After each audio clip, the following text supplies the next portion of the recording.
Kallid kuulajad ja vaatajad, täna on meil külas kultuuriteooria professor Marek Tamm. Tere, Marek!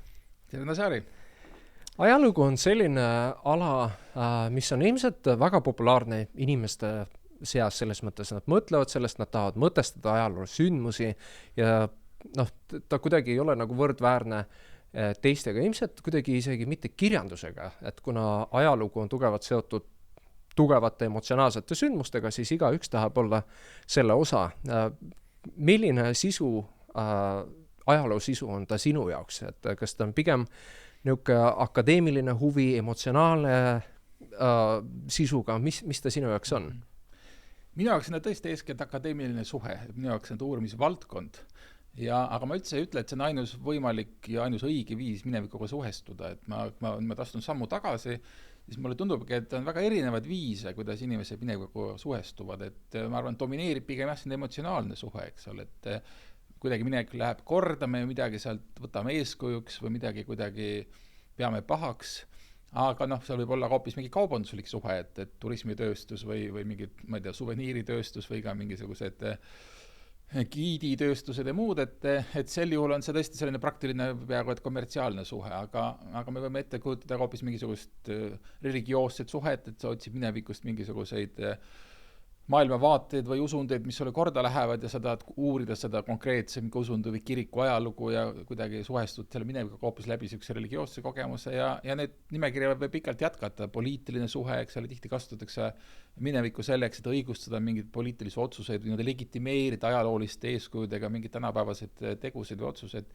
Aga jah, minul on selline akadeemiline või võiks öelda peenemalt episteemiline suhe, et minu jaoks on ajalugu viis, kuidas minevikku tunnetada, ehk et kuidas teatud ajaloo teaduses kokku lepitud uurimismeetodeid kasutades saada teada uusi teadmisi mineviku kohta.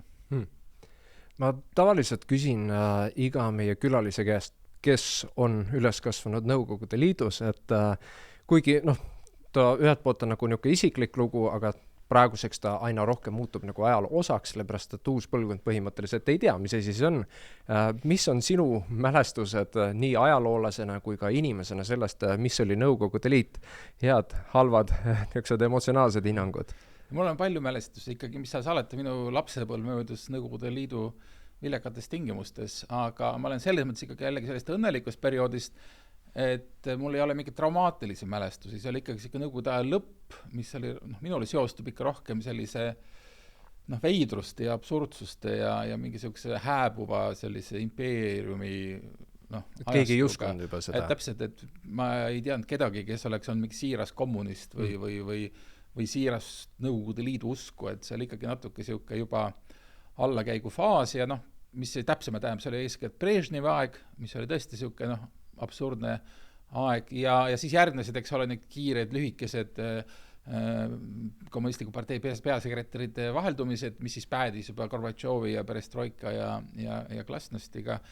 Nii et selles mõttes, mul ei ole mingid negatiivsed, pigem sellised nostalgilised mälestused, alates seal toitudest, jookidest kuni mingite telesaadeti ja muu sellisena. Aga mida ma rõhutaks, et ma ise väga väärtustan seda kogemust, et ma olen saanud elada mingis teises maailmas, teises režiimis. Et mulle tundub, et see nagu mitmekesistab elu ja arusaamist maailmast, et inimene, kes sünnib mingisugusesse ühiskonda, mis tema eluajal kordagi muutu, kipub võtma seda ühiskonda nagu enesestmõistetava või loomuliku, et nii asjad ongi ja teised ei saagi olla ja isegi ta nagu ei mõtle, et seda võiks kuidagi nagu muuta või et see kõik tundub nagu ette antud ja paratamatu. Aga inimene, kes näeb, kuidas see, mida ta pidas loomulikuks ja paratamatuks, korraga variseb kokku ja asemel tuleb täiesti midagi uut. Et sellele minu meelest palju nagu mingi distantseeritud vaade kogu selle ühiskondlikule mängule. Ta saab aru, et see on ikkagi mingis mõttes mäng, et me lepime kokku mingites reeglites, kuidas me siin koos elame, askeldame, kuidas me korraldame valimisi ja jagame mingisuguseid hüvesid ja ametikohti. Aga sa ikkagi saad aru, et see võib olla ka hoopis teisiti. Ja nii et kokkuvõttes mina oma Nõukogude aja kogemusele üldse ei kurda, pigem arvan, et see rikastas mind. Tõepoolest tundub, et see, mis on olnud siis kogu Nõukogude perioodi see teine pool, kus on aina rohkem ja rohkem seda olnud, et režiim vaikselt kukub kokku. Kuna ilmselt Nõukogude aega saab iga 10 aasta tagant ümber klassifitseerida selles mõttes, et 50-ndad, 60-ndad, nad on, noh, ja sealt edasi, nad on kõik väga erinevalt, alates represseerimis nii-öelda ajaloost kuni selleni välja, et režiim vaikselt hakkab lagunema. Eelmine podcast, kus meil käis Jaron Bruk külas, ma ütlesin talle, et kõik minu külalised, kes meenutavad nõukogude aega, nad meenutavad seda soojalt kuidagi, et see oli rohkem inimlik, seal on vähem niisugust toote ja teenuse mõtlemist, ja siis noh, ja kuna ta on USA päritolu, ilmselt mitte kunagi ei ole kokku puutunud nõukogude ajaga, siis ta ütles, et see on kõik illusioon. See mitte kuidagi nõukogude režiim ei saa olla ei hea, et see inimesed noh, kuidagi moodi mäletavad lihtsalt oma noorust hästi, aga kas noh, ma saan aru ühelt poolt, et inimesed, kes midagi uurivad Nõukogude Liidu kohta, nad uurivad neid samusid koledaid lugusid, mis nad juhtusid, ja siis nad arvavad, et seal ei olnud mitte ühtegi niisugust noh, inimlikku ja midagi sooja, aga kas sulle tundub ka, et see inimlikkuse osa on kuidagimoodi muutunud, et me oleme rohkem individuaalsed, me mõtleme nagu ärilistes kategooriates või kuidas see nagu transformatsioon sinu jaoks toimus? Ja see on kõik väga suur ja keeruline teema, et püüan siit mõningad nagu osiseid eraldi vaadata. Üks on tõesti väga oluline, et nõukogude aeg ei ole üks tervik. Et ikkagi Stalini periood kuni 53. aastani on omaette maailm ja Jušovi sulaaeg on teine maailm ja Brežnevi stagnatsiooni aeg on kolmas maailm ja ka see kiirete üleminekute aeg, perestroika aeg on veel 4. ja 5. aeg, nii et kindlasti ei saa nagu teha kiireid üldistusi, et ikkagi inimesed, kes elasid üle sõjajärgsed koledused, küüditamised ja muud jõhkrused, et noh, on selge, et see on hoopis teine kogemus kui see, kes kasvas üles 80-ndatel nagu mina. Nii et seda esiteks, et tõesti tuleb väga täpselt periodiseerida, mis aastatest me räägime, kui me räägime nõukogude perioodist. Ja teine asi on see, et mina isiklikult kindlasti ei taha kuidagigi jätta muljet, et nõukogude aeg oli kuidagi nagu, mis mõtlesin, nagu hea aeg. Et isegi sel ajal, kui mina üles kasvasin, ikkagi oli jäledus ümberringi väga palju ja juba lapsena ma sain sellest aru, et sellist ebaausat konjunkturistlikku käitumist oli väga palju, hästi palju oli sellist võltsi ja sellist kroonulikkust. Ja et kui ma ütlen, et ma hindan seda nõukogude kogemus, siis ma hindan mitte selles mõttes, et seal oli midagi väga palju head, vaid lihtsalt ajaloolise kogemusena, et annab mulle mingi perspektiivi, mille pealt võrrelda siis teisi ühiskondlikke režiimi, kuhu ma olen sattunud elama. Nii et jah, et jääks kõlama mõte, et mul on nagu mingi nostalgia selles mõttes, et tahaks nagu tagasi pöörduda, et mina ei võtaks, et nõukogude ajast vist mitte midagi tänapäeva kaasa, et selles mõttes. Aga nüüd kolmandaks on selge, et elu sellises nõukogude sotsialistlikus ühiskonnas oli siiski mitmes mõttes teistsugune kui elu sellises kapitalistlikus ühiskonnas praegu, et ikkagi rida alusväärtusi olid teised, ma jällegi rõhutan, et nõukogude väärtused olid tihti võltsid, ja sellised deklaratiivsed, mitte alati nagu läbi tunnetatud ja tegelikult elatud, aga on selge, et ikkagi avalikus ruumis ei tõstetud esile sellist teineteise üle trumpamist ja paljaks koorimist ja rikastumist ja sellised glamuurset elu ja mingis mõttes võimalik, et lapse kujunemisheas on seal omad ikkagi positiivsed küljed, et igast tõesti kasvatata sellist superstaari või miljonäri või kuidagi, et võib leida midagi selles mõttes positiivset, aga ikkagi ühiskonnakorraldus oli fundamentaalselt teine ja jällegi ka Eesti ajas, kui me räägime, et 90-ndad on midagi hoopis teist kui nüüd 2020-ndad, et selline kapitalismi saabumine Eestisse, see varakapitalistlik aeg, ikkagi selline kohati peaaegu röövkapitalistlik aeg oli ikkagi kohati ka väga hirmus ja nagu me teame, ju päädis ka kõmmutamist ja haudadega kusagil rabades ja liivakarjäärides, et ega seal ei olnud ka väga palju ilusat. Aga muidugi Eesti, ma arvan, on tulnud ikkagi sellest varakapitalistlikust faasist päris ilusasti ja kiiresti välja ja arenenud ja me oleme suutnud vältida näiteks siin oligarhia teket või suuremat korruptsiooni teket nagu nii mõneski teises endises Nõukogude Liidu vabariigis. Aga loomulikult see kapitalistlik ühiskond, kus me nüüd elame, ei ole ka mingi ideaalühiskond, et siin leiab palju kritiseerimisväärset ja ma arvan, et ma väga loodan, et me oma arengus seisma ei jää või et kindlasti me peaks liikuma ikka veel õiglasema, veelgi võrdsemaid võimalusi pakkuva ja mingis mõttes ka solidaarsema ühiskonna poole, kui me praegu seda oleme. Sa ühes teises intervjuus ütlesid ütlesid sellise fraasi, et sind huvitavad sündmused ja ajaloolised sündmused nii, nagu nad tegelikult olid. Ja me praegu näeme meie ajal põhimõtteliselt niisugust suurt, tugevat ajaloolist sündmust, mis toimub praegu Ukrainas, ja siis ma olen alati mõelnud selle koha pealt, et kuidas oleks võimalik praegu mitte vaadates ajalukku, vaid kuidagi moodi nagu kirjeldada ja see on nagu tundub kuidagi nagu hoomamatu tegevus, et kuidas sa need asju kokku paned, et ühelt poolt kuidas on võimalik kirjeldada seda, mis toimub praegu, ja teistpidi, kui on juba 100 aastaid läinud edasi, siis objektiivne pilt kuidagi sealt üles korjata. No kõigepealt muidugi see mõte, et tuleb ajaloolisi sündmusi uurida, nagu nad tegelikult olid ja kuulu mulle, vaid sellisel kujul ta sõnastas seksuaalteaduse alusepõinjad Leopold von Ranke juba 19. sajandi keskpaiku. Ja see on jäänud nagu sellise ajalooteaduse deviisiks, aga ma ise suhtun sellesse tegelikult pigem kriitiliselt, et see on küll teatav selline, kuidas selle regulatiivne ideaal, et iga ambitsioon, et ta ikkagi peab püüdlema selle poole, et võimalikult hästi aru saada, kuidas asjad toimusid ja miks mitte teisiti ja nii edasi. Aga samas sisimas iga ajalooline teab, et see jääb kätte püüsmatuks ideaaliks ja ikkagi ajalugu minu jaoks on ennekõike tõlgendav teadus, et ta eristub selle poolest paljudest looduse täppisteadustest, kus tõepoolest me saame väita, et me tuvastame mingi loodusseaduse või mingi paratamatuse, mida võimalik ka laboratoorselt kontrollida või kuidagi eksperimentaalselt tõestada. Ajaloos siis me ikkagi pakume välja erinevaid tõlgendusi mineviku kohta ja need tõlgendused on alati allutatud uutele tõlgendustele ja mitte ükski ajaloo tõlgendus ei jää kunagi lõpuni püsima.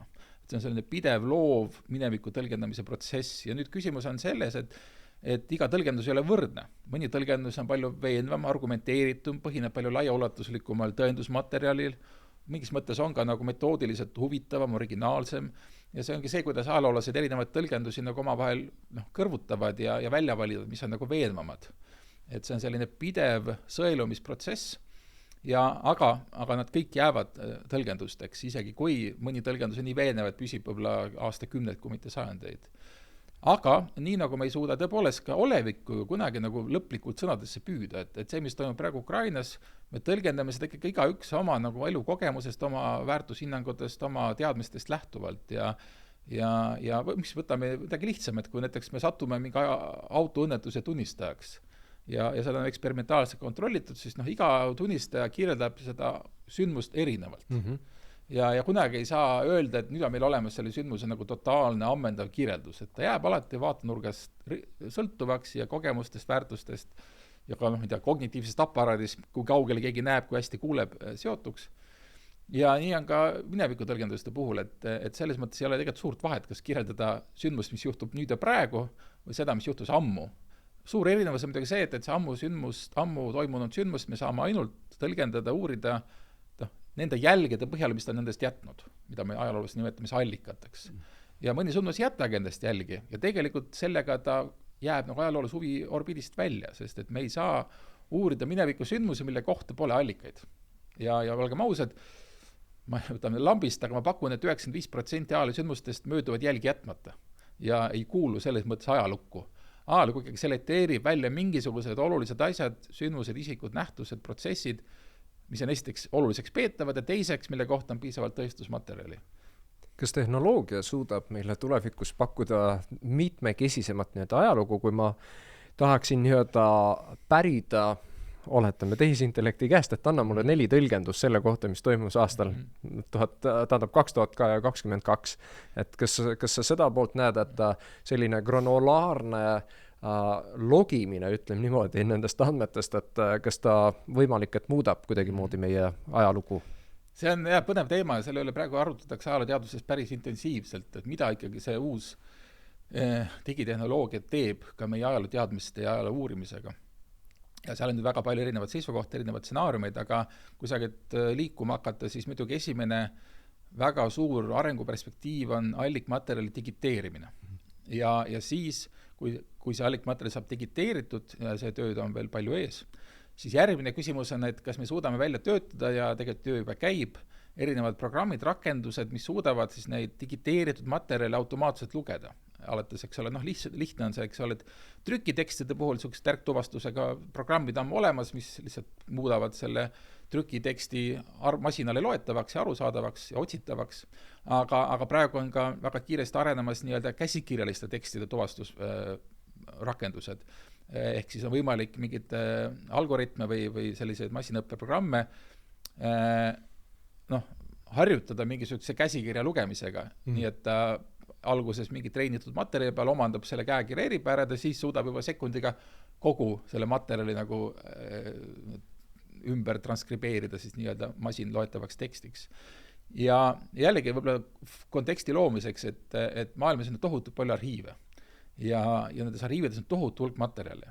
Ja taas ilma igasugused statistikate kõhutunde põhjalt ma ütlen, et sellest maailma arhiivides leiduvatest allikatest on ajaloolased füüsiliselt läbi vaadanud mõni protsent. Kui sedagi. Et tohutu massiiv informatsiooni lamab kusagil arhiivi riiulites ja seda nii palju, et seda lihtsalt suutlikkus ei suuda seda läbi töötada. Nüüd, kui me kujutame ette olukorda, et nad esiteks kõik digiteeritakse ja selles suunas me liigume väga kiiresti. Teiseks, et kõik need tekstid on võimalik muuta masinloetavaks. Ja kolmandaks, et me suudame välja arendada tõepoolest mingi tehisintellekti rakendusi või muid, mis siis suudaksid äkki ka nendest tekstidest mingit, ma ei tea, struktuuri leida või kuidagi mingisugused mustreid ja nii edasi. Ja ma ei välista, et see kunagi saabub, et praegu meil on sinna veel pikk tee minna. Aga ühel hetkel ma arvan, et see muutub järjest olulisemaks, seda nimetatakse mõnikord ka nagu algoritmiliseks ajalooks või kuidas siis ajaloolased ees teevad mingis mõttes mingid algoritmid tööd, otsivad mingid mustrid ja asju. Aga ma siiski olen veendunud, et päris lõpuni ükski algoritm, ükski programm ei asenda ajaloolast. Just nimelt sellepärast, et nagu ma alustasin, ajaloolase töö on ikka olemuselt tõlgendus. Ta on nii-öelda kvalitatiivne töö. Ja sellises puhtas kvalitatiivses töös ei ole, vähemalt siiani, arvatid kõige tugevamad. Nad ikkagi on pigem sellise kvantitatiivse külje pealt, nad suudavad täpselt näha mustreid või arvutada kokku mingisuguseid andmeid, aga kui tegemist on mingi ühe inimese mingite valikute või mingite väärtushinnagute ja muudega, et seda ei suuda masin vähemalt siiamaani üles leida või ära tõlgendada, nii et kindlasti inimroll jääb, aga ma kujutan ette, et tulevik kuulub sellele koostööle, ütleme professionaalse ajaloolase ja siis erinevate tehisintellektide koostööle. Sest teatud mõttes, ideaal on olnud see, et me võtame alati inimese välja ja laseme masinasse kõik andmed ja siis meil on enam-vähem objektiivne pilt, et ma panen sinna siis Stalini, siis ta annab mulle Ameerika perspektiiv, Saksamaa perspektiiv, Nõukogude Liidu perspektiiv ja siis ta põhimõtteliselt näitabki mulle välja, mis on need võimalikud interpretatsioonid ja siis pane sa oma siis arusaamine kokku. Et aga ma saan aru, et siin on rahaline küsimus tähtis, et kõik need komputatsioonid on kallid ja siis neil peaks olema mingisugune ka sotsiaalne ilmselt väljund ka peale selle, et nad on lihtsalt lõbusad projektid. Ja ma arvan, et isegi raha taha see jääks, aga pigem jääb selle taha, et taas sellise ajaloolase töö alus põhimõtete juurde naastes, et see tõlgendamine, mineviku tõlgendamine toimub alati mingis ajas ja mingis ruumis. Ja see, kuidas me minevikku mõistame, mida me peame minevikust oluliseks, see alati sõltub sellest, kus me parasjagu elame. Ja selles mõttes ei ole olemas mingit universaalset näiteks üle aegade kehtivat Saksa või Ameerika vaadet näiteks Stalinile.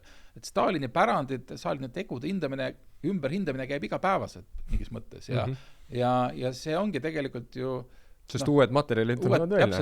Aga uued sündmused, näiteks, et pärast Ukraina konflikti me hoopis teise pilguga vaatame mingeid varasemaid sündmusi, näiteks Ukraina ajaloost. Kogu aeg lisandub uus informatsioon, sundib meid revideerima varasemat informatsiooni. Ja selles mõttes tõlgendusprotsess ei lõppe mitte kunagi, isegi ei peatu mitte kunagi, et see on igavene protsess ja miks mõttes on loomulik, et võib ju küsida üldse, et milleks me seda minevikku uurime, mida see meile annab, et me igapäevas elus ju ausalt mitte midagi, et see ei tee meid kuidagi majanduslikult rikkamaks või tingimata õnnelikumaks. Need on lood, mis võivad osutuda inimeste jaoks tähtsateks. Vot täpselt, et me ikkagi uurime seda minevikku enda pärast, enda inimeste pärast, kes elavad nüüd ja praegu, et mida nemad sellest saavad. Ja selles mõttes see, kui mingisugune hüpoteetiline robot suudab meile nii-öelda kogu tõe ära seletada, kui see mind ei kõneta, siis see on tühi. Et meil on mõtet seda minevikku uurida ikkagi paraku enda suhtes endaks. Muidu on see omalaadi siuke kultuurinekrofiili, et me lihtsalt uurin minevikku tema enese pärast. See ei ole isegi raskesti ettekujutatav, et inimene on alati ikkagi terviklik ja oma huvide, oma väärtuste, oma emotsioonidega ja see minevik peab ikkagi teda kõnetama. no ilmselt see kogu mõttekäik on tingitud sellest, et alati on selline kriitika, aga see on ju kõigest inimese tõlgendus. Ja siis ideaalis ongi see, et palun sulle üks äpp, mis annab sulle kogu selle kupatuse, teise siis see järeldus. No, aga see on kõigest äppi tõlgendus. No jah, ta annab sulle loomulikult lihtsalt granulaarset mingisugust infot, mis loomulikult ei anna sulle mitte mingisugust nii-öelda perspektiivi tõlgendust. Üks teine võrdpilt, mis aitab seda probleemi hästi seletada. Kunagi üks Argentiina kirjanik Borges kirjutas novelli ühest natuke hullust keisrist, kes tahtis, et tema keisririigist koostataks maakaart suhte üks ühele. Et kirjutas kõik üles, mis ta valdused on, et täpselt üks ühele. Ja nagu Haamet võib, see hästi lõppenud, kogu impeerium kattus maakaardi alla. Ja nüüd kujutame ette, et tahaks kirjutada ajaloo üles nii, nagu ta täpselt oli, üks ühele. Yeah. Me sureks ära selle info kätte. Et me ei suuda isegi oma enda päeva üks ühele või jumal tänatud ei suuda mäletada. Et me peame selekteerima, peame kogu aeg ümber tõlgendama ja tegema olulisi valikud ja selles mõttes tihti ju heidetakse ette, ma ei tea, ajaloolastele või kellelegi teisele, et käib ajaloo ümber kirjutamine, et see on nagu negatiivne. Aga see on tegelikult kõige loomulikum asi. Ajaloo ümber kirjutamine on igapäevane loomulik tegevus ja ajaloolastele makstakse palka selle eest, et nad minevikku kogu aeg ümber kirjutaks. See on kusjuures mitte väga triviaalne mõte, sest vastupidiselt on ta pigem positiivne nähtus, sellepärast, et sa saad alati värskemat ja uut perspektiivi. Ja muidugi on oluline, et see ümberkirjutamine peab olema, eks ole, aus parimatest kavatsustest, parimatest teaduslikest metodoloogiatest, andmetest lähtuv, et ümberkirjutamine tähendab võltsimine, eks ole, või lihtsalt nagu mingisugune pragmaatiline oleviku vajadustele mineviku ümberkujundamine. Aga kui ta on, nagu öeldud, tehtud ajalooteaduse raames, siis on see väga vajalik ja tegelikult see ongi see, mis hoiab meie jaoks minevikku nagu värske ja relevantsena, et me taga ümber tõlgendame ja uue nurga alt vaatame. Ühed poolt, ajalugu, kõik on ilmselt sellega nõus, et ajalugu on vajalik, me peame seda uurima. Aga teistpidi see sama hoiak, et see kogu aeg neid narratiive muudetakse ja kogu aeg kirjutatakse üle vastavalt poliitilisele režiimile, et kui tugevalt see kogu ideoloogiline pool seda alati mõjutab? Esiteks siin hästi oluline silmas pidada või arvesse võtta, et mis ühiskonnatüübist me räägime. Et kui me räägime demokraatlikest ühiskonnadest nagu Eesti, et siis ma väidan, et ideoloogiline sekkumine minimaalne. See on mingis mõttes ajaloolise professionaalse hügiensuse küsimus, et ta suudab teadvustada võimalik ideoloogilisi kallutatusi ja mõjutusi. Kui me räägime autoritaarsest ühiskonnast, kus me olime või kus on praegu mitmed riigid, Venemaa sealhulgas, on selgelt olukord hoopis teine. Et tõepoolest ajaloo uurimine on allutatud sellisele ideoloogilisele kontrollile, isegi mingisugustele repressiive mehhanismidele ja sellises olukorras tõepoolest me ei saa rääkida sellisest vabast ajaloo uurimisest, nii nagu mina sellest ennist rääkisin, ajaloo ümberkirjutamisest nii-öelda heas mõttes. Nii et väga oluline on see sotsiaalpoliitiline kontekst. Aga sellegi poolest need ajaloo teemad on nagu väga sensitiivsed, et juhul kui ajaloolane tuleb välja tugeva statemendiga teatud uurimise nii-öelda käigus tekkinud, siis ta võib tekitada resonantsi. Võib. Oma nahal olen kogenud aga ma arvan, et sellele küsimusele saame vastuse jällegi jutu algusest, et on erinevad suhted minevikku. Et kellel on emotsionaalne suhe mingi teemaga, näiteks vabadussõja või teise maailmasõja või küüditamisega, mõnel isegi emotsionaalne sõda muiste vabadushuvitusega, emotsionaalne side. Et siis on selge, et talle selline akadeemiline lähenemine ei pruugi meeldida, sest tal on juba välja kujunenud oma hoiak, oma suhtumised, see on osa tema identiteedist ja siis tuleb keegi ütleb, et asjad olid hoopis teisiti. Ja loomulikult see on ebameeldiv uudis. No jah, sest tema oli koha peal. Näiteks. ja see on minu meelest tihti paljude möödarääkimiste allikas, et see, kuidas professionaalne ajalooline läheneb, teda huvitab ikkagi see, kas ta leiab midagi uue vaatenurga, kas ta leiab uusi allikaid, kas ta kasutab uusi meetodeid, see on tema jaoks väärtuslik. Aga see, kellel on selline emotsionaalne või identiteedisuhe, tema väärtustab stabiilsust, püsivust, et see, mis on kord teada saadud, see peab nii jääma. Aga ma veel selle algse küsimuse juurde aastas veel üks võrdpilt, mis aitab seda ehk mõista, et ajalugu kuidagi on pidevas muutumises ja see on justkui halb. Et mõtleme oma enda eluloo peale, eks ole. Et kuidas me ennast isikuna niimoodi kujundame. Et me ju kogu aeg kujundame oma elulugu natuke ümber, eks ole, vastavalt uutele kogemustele, uutele sündmustele, et meie mälu, ütleme, on ju paindlik ja pidevas teisenemises. Ajalugu on mingis mõttes nagu ühiskonna kollektiivne mälu. Et just nimelt ühiskond ongi välja arendanud võimekuse näiteks ajalooliste näol, et oma kollektiivset mälu kogu aeg nagu uuendada, kontrollida, tuunida ja upgrade'ida. Ja see ongi loomulik protsess, me teeme seda indiviididena kogu aeg. Ja nii nagu võiks öelda, et see kollektiivne käsitlus muutub, teiseneb. See on sama loogiline, nii nagu meie individuaalne käsitlus oma enda minevikust, isiklikust minevikust muutub. Sellegipoolest tundub, et niisugune objektiivsus on teatud mõttes ohtlik nii-öelda ala ajaloolase jaoks, sest ma ei tea muidugi, täna tundub, et kõik need asjad, millest me kuuleme, mis on tavaliselt Ameerika päritoluga hästi palju materjale, millest nemad seal debateerivad, nad tunduvad, et nad on juba kõikides kultuuriruumides ja hästi paljud juba mõtlevad nii-öelda USA probleemistiku nii-öelda kategooriates ka selles osas, mis meil siin toimub, kuigi tegelikult meie elu on kujunenud täiesti teistmoodi. Aga me näeme, et seal nii ülikoolides kui ka poliitiliselt on seal niisugused väga, väga tundlikud ajad, kuidas ajaloost rääkida.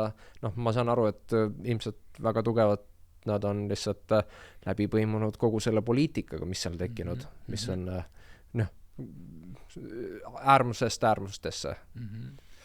Et see on jällegi üks suur probleemide kompleks ja kust alustada on see, et mis eristab näiteks humanitaar- ja sotsiaalteadusi looduse täppisteadustest, ongi see, et me oleme palju tihedamalt ühiskondliku arengutega nagu läbi põimunud. Et me ei saa uurida ajalugu või kirjandust või isegi filosoofiat nii-öelda elevandi luutornis. Et me ikkagi paratamatult kuidagi suhestume ümbritsevate protsessidega ja ma ise näen, et just ülikoolide ja laiemalt akadeemilise maailma nagu vastutus on teatud mõttes ikkagi hoida mingit piiri, et me ei hakka jooksma selliste ühiskondlik-poliitiliste arengute sabas, vaid võtame neid kuidagi teadlikult, isegi distantseeritult, aga loomulikult arvestame neid, sest et jällegi, nagu me enne rääkisime, eks ole, me ikkagi uurime neid uued teemad. Uurime neid mineviku teemasid, selleks need oleks praegu nagu kõnekud ja olulised, eks ole, et me ei saa nagu uurida praegu ajalugu nii nagu 19. sajandil, sellepärast lihtsalt kontekst on muutunud. Aga ma näen muidugi, et eriti Ameerika akadeemias või akadeemilises maailmas ikkagi päris sageliseks libastumise, ehk siis kuidas need ühiskondlik poliitilised debatid ehk liiga jõuliselt sisenevad nagu sinna akadeemilisse maailma, hakkavad nagu mingid mängureeglid dikteerima. Mina olen selline veendunud akadeemilise autonoomia ja akadeemilise vabaduse kaitsja. Ma arvan, et see on ühiskonna huvides, et meil oleks igas ühiskonnas ka see osa või see mingi institutsioon, kes pakub meile mingit kõrvalpilku, kes ei osale selles nii-öelda suures debatis, mis on väga vajalik, avalikus ruumis toimuv diskussioon, kuhu me läheme, mis me oleme valesti teinud, mida võiks teisiti teha, aga meil peaks olema mingi kriitiline instants, kes ei osale selles mälus või diskussioonis. Värske õhk, kus sa saad nii-öelda hingata ja tunda ennast. Saad uusi teadmisi ja kuidagi, et jällegi mingis mõttes see on nagu ühiskonna tervise huvides, et ma ei kutsu üles sellist päris elevandiluutorni sulgumisele, aga siiski ka vältida teaduse liigset sellist angažeerumist või sellist ühiskondlikesse debattidesse kahe jalaga sisenemist. Ma ise mõtlesin selle kontekstis, mis praegu meil toimub nii Ukrainaga, ma mõtlesin selle peale, et miks need ajaloolised protsessid või tähendab on läinud just sedapidi, et meie tegelikult Eestis oleme võrdväärselt sama, ütleme niimoodi, riskitasemes, et meil on täpselt seesama naaber ja meil on olemas täpselt seesama probleem, mis puudutab sisemiselt näiteks venelaste osakaalu, aga Eesti on läinud teist teed pidi, just need samad argumendid, mis puudutavad teaduse nii-öelda avatust ja ausust ja korruptsioonist nii-öelda ja oligarhaadist nii-öelda eemaldumist, et kas sulle tundub, et need on need väärtused, mis on aitanud meil olla ühelt poolt nagu iseseisvat, aga mitte ise ennast nagu kuidagi ära müüa? Ja see on väga oluline ja teistpidi keeruline teema, et mis on nagu selle Eesti idee seletus või kuidas, võiks teisitada, miks Eestil on läinud ikkagi nii hästi. Ja ma arvan, et siin ei ole nagu ühte vastust, aga nagu eri elemendid. Ma arvan, et näiteks kusagilt alustada, ikkagi päris olulist rolli on mänginud Eesti pikaaegne kuulumine sellise saksa kultuuriruumi. Et me oleme ikkagi oma sellises rahvuslikus enesepildis väga palju olnud väga kriitilised sellele saksa pärandile, et selline 700-aastane orjaöö ja nii edasi, aga seal oligi väga palju inetut ja seda ei saa üldse kuidagi salata või alahinnata, aga siiski see, ütleme, Balti-Saksa ühiskondlik ja kultuuriline liit pakkus mingisuguse kogemuse, mingid raamid, mis ma arvan mingis mõttes kannavad meid siiamaani, et meil oli ikkagi selline kultuuriliselt arenenud piirkond ja me vaatame seda need varast Eesti haritlaste põlvkonda, ega nad ei tulnud ju tühjale kohale, nad ikkagi tulid läbi selle teatava integreerumise Balti-Saksa eliiti, tihti see tähendas ka keelevahetust, väga paljud esimesed Eesti haritlased ju rääkis ka kodus saksa keelt ja seda võib ette heita, aga tegelikult see oli see eeskuju, mida matkida ja läbi mille ise areneda. Et me ei pidanud otse hüppama nii talupojast aadlikuks, meil olid oma aadlikud, keda matkida ja kelle eeskuju najal siis edasi pürgida. Nii et see on üks tasand, et me ei tulnud päris niimoodi metsast, vaid meil oli ikka väga arenenud tsivilisatsioon siin. Haridus ja austöö. Näiteks. Aga näiteks veel hilisemast ajast, ma arvan, ka nõukogude perioodi kontekstis me ei saa alahinnata Soome mõju ja laiemalt Põhjamaade mõju. Et me olime ikkagi väga tihedalt sellises ühises teatavas inforuumis, et see on jälle isiklik kogemus ja sellest on palju räägitud, et Soome televisiooni tähtsus, eks ole, eriti põhjaeestlaste mõtteviisi nagu disainimisel ja tagantjärgi ma ikkagi saan aru, et see on hästi oluline, et ma vaatasin ikkagi Soome televisiooni rohkem kui Eesti ja Vene nõukogude televisiooni ja see, kuidas öelda, arusaam kapitalistlikust ühiskonnast tuli läbi, eks ole, Soome televisiooni ja mingitest poliitilistest väärtustest ja nii et ma arvan, et see on nagu mingisugune lisaelement, mis näiteks polnud Ukrainas või mõnes teises Nõukogude Liidu vabariigis ja ma arvan, et seda nimekirja saab veel jätkata, erinevad elemendid, mis on loonud nagu eelduse Eesti natuke iseäralikule ja minu arvates väga edukale käekäigule. Kas me saame seda mingi teatud ühise nimetaja alla panna näiteks nagu eetika, et see, kuidas sa korraldad oma elu, oma tööformaati, et alati Vene ärimeestel on olnud väga selles mõttes mitte mugav, on olnud atraktiivne näha, et Eestis, kui sa lepid midagi kokku, siis see on kokkulepe, see täidetakse nii-öelda ära ja tööd tehakse valmis, et see üle maailma, see ei ole väga nii-öelda tavaline reegel. Aga just nõus, aga küsimus on, et kust need eetilised hoiakud ja väärtused tulevad, eks ole.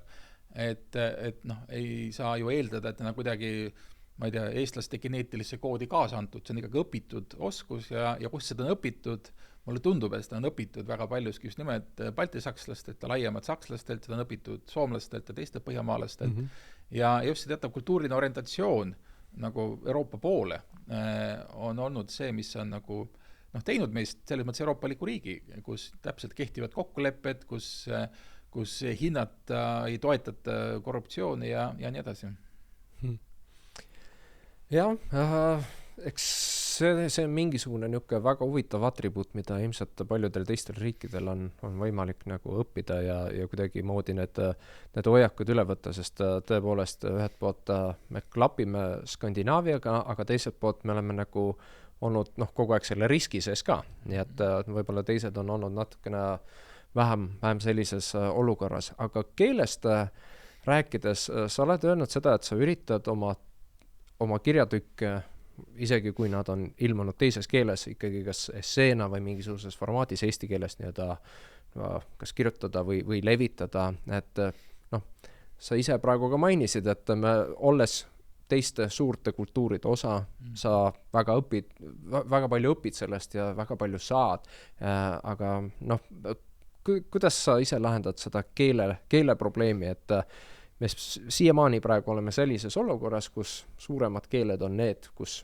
teadust tehakse ja me ise veedame ilmselt 90% ingliskeelses kultuuriruumis. Ja keel on muidugi hästi oluline teema Eesti kontekstis ja eestlaste identiteet on muu meelest suuresti keeleline identiteet, et me defineerime ennast eestlasena kui eesti keelt kõneleva inimesena. Ja see on omaette jälle teatav ajalooline ime, et see eesti keel on läbi sajandite nii kaua vastu pidanud, kui mõelda, et ta oli ikkagi sajandeid suuline keel, millel puudus väljund kirjakeelde ja ta oli selgelt nagu tõrjutud ja allasurtud keel, et ikkagi ühiskonna liit suhtles teises keeles. Ja see, et me oleme suutnud keele hoida, on eeldus see, et me saime oma riigi luua. Et Eesti riik on siiski loodud ja kui me loome põhiseadust, on see ka kirjas, loodud selleks, et kaitsta eesti keelt ja eesti kultuuri säilimist. Nüüd tänapäeva maailmas on olukord muidugi veelgi keerulisem kui varem, sest et see võõrkeelte surve on suur ja minu meelest eesti keele teadlik kaitsmine ja arendamine on üks Eesti riigi tähtsamaid ülesandeid.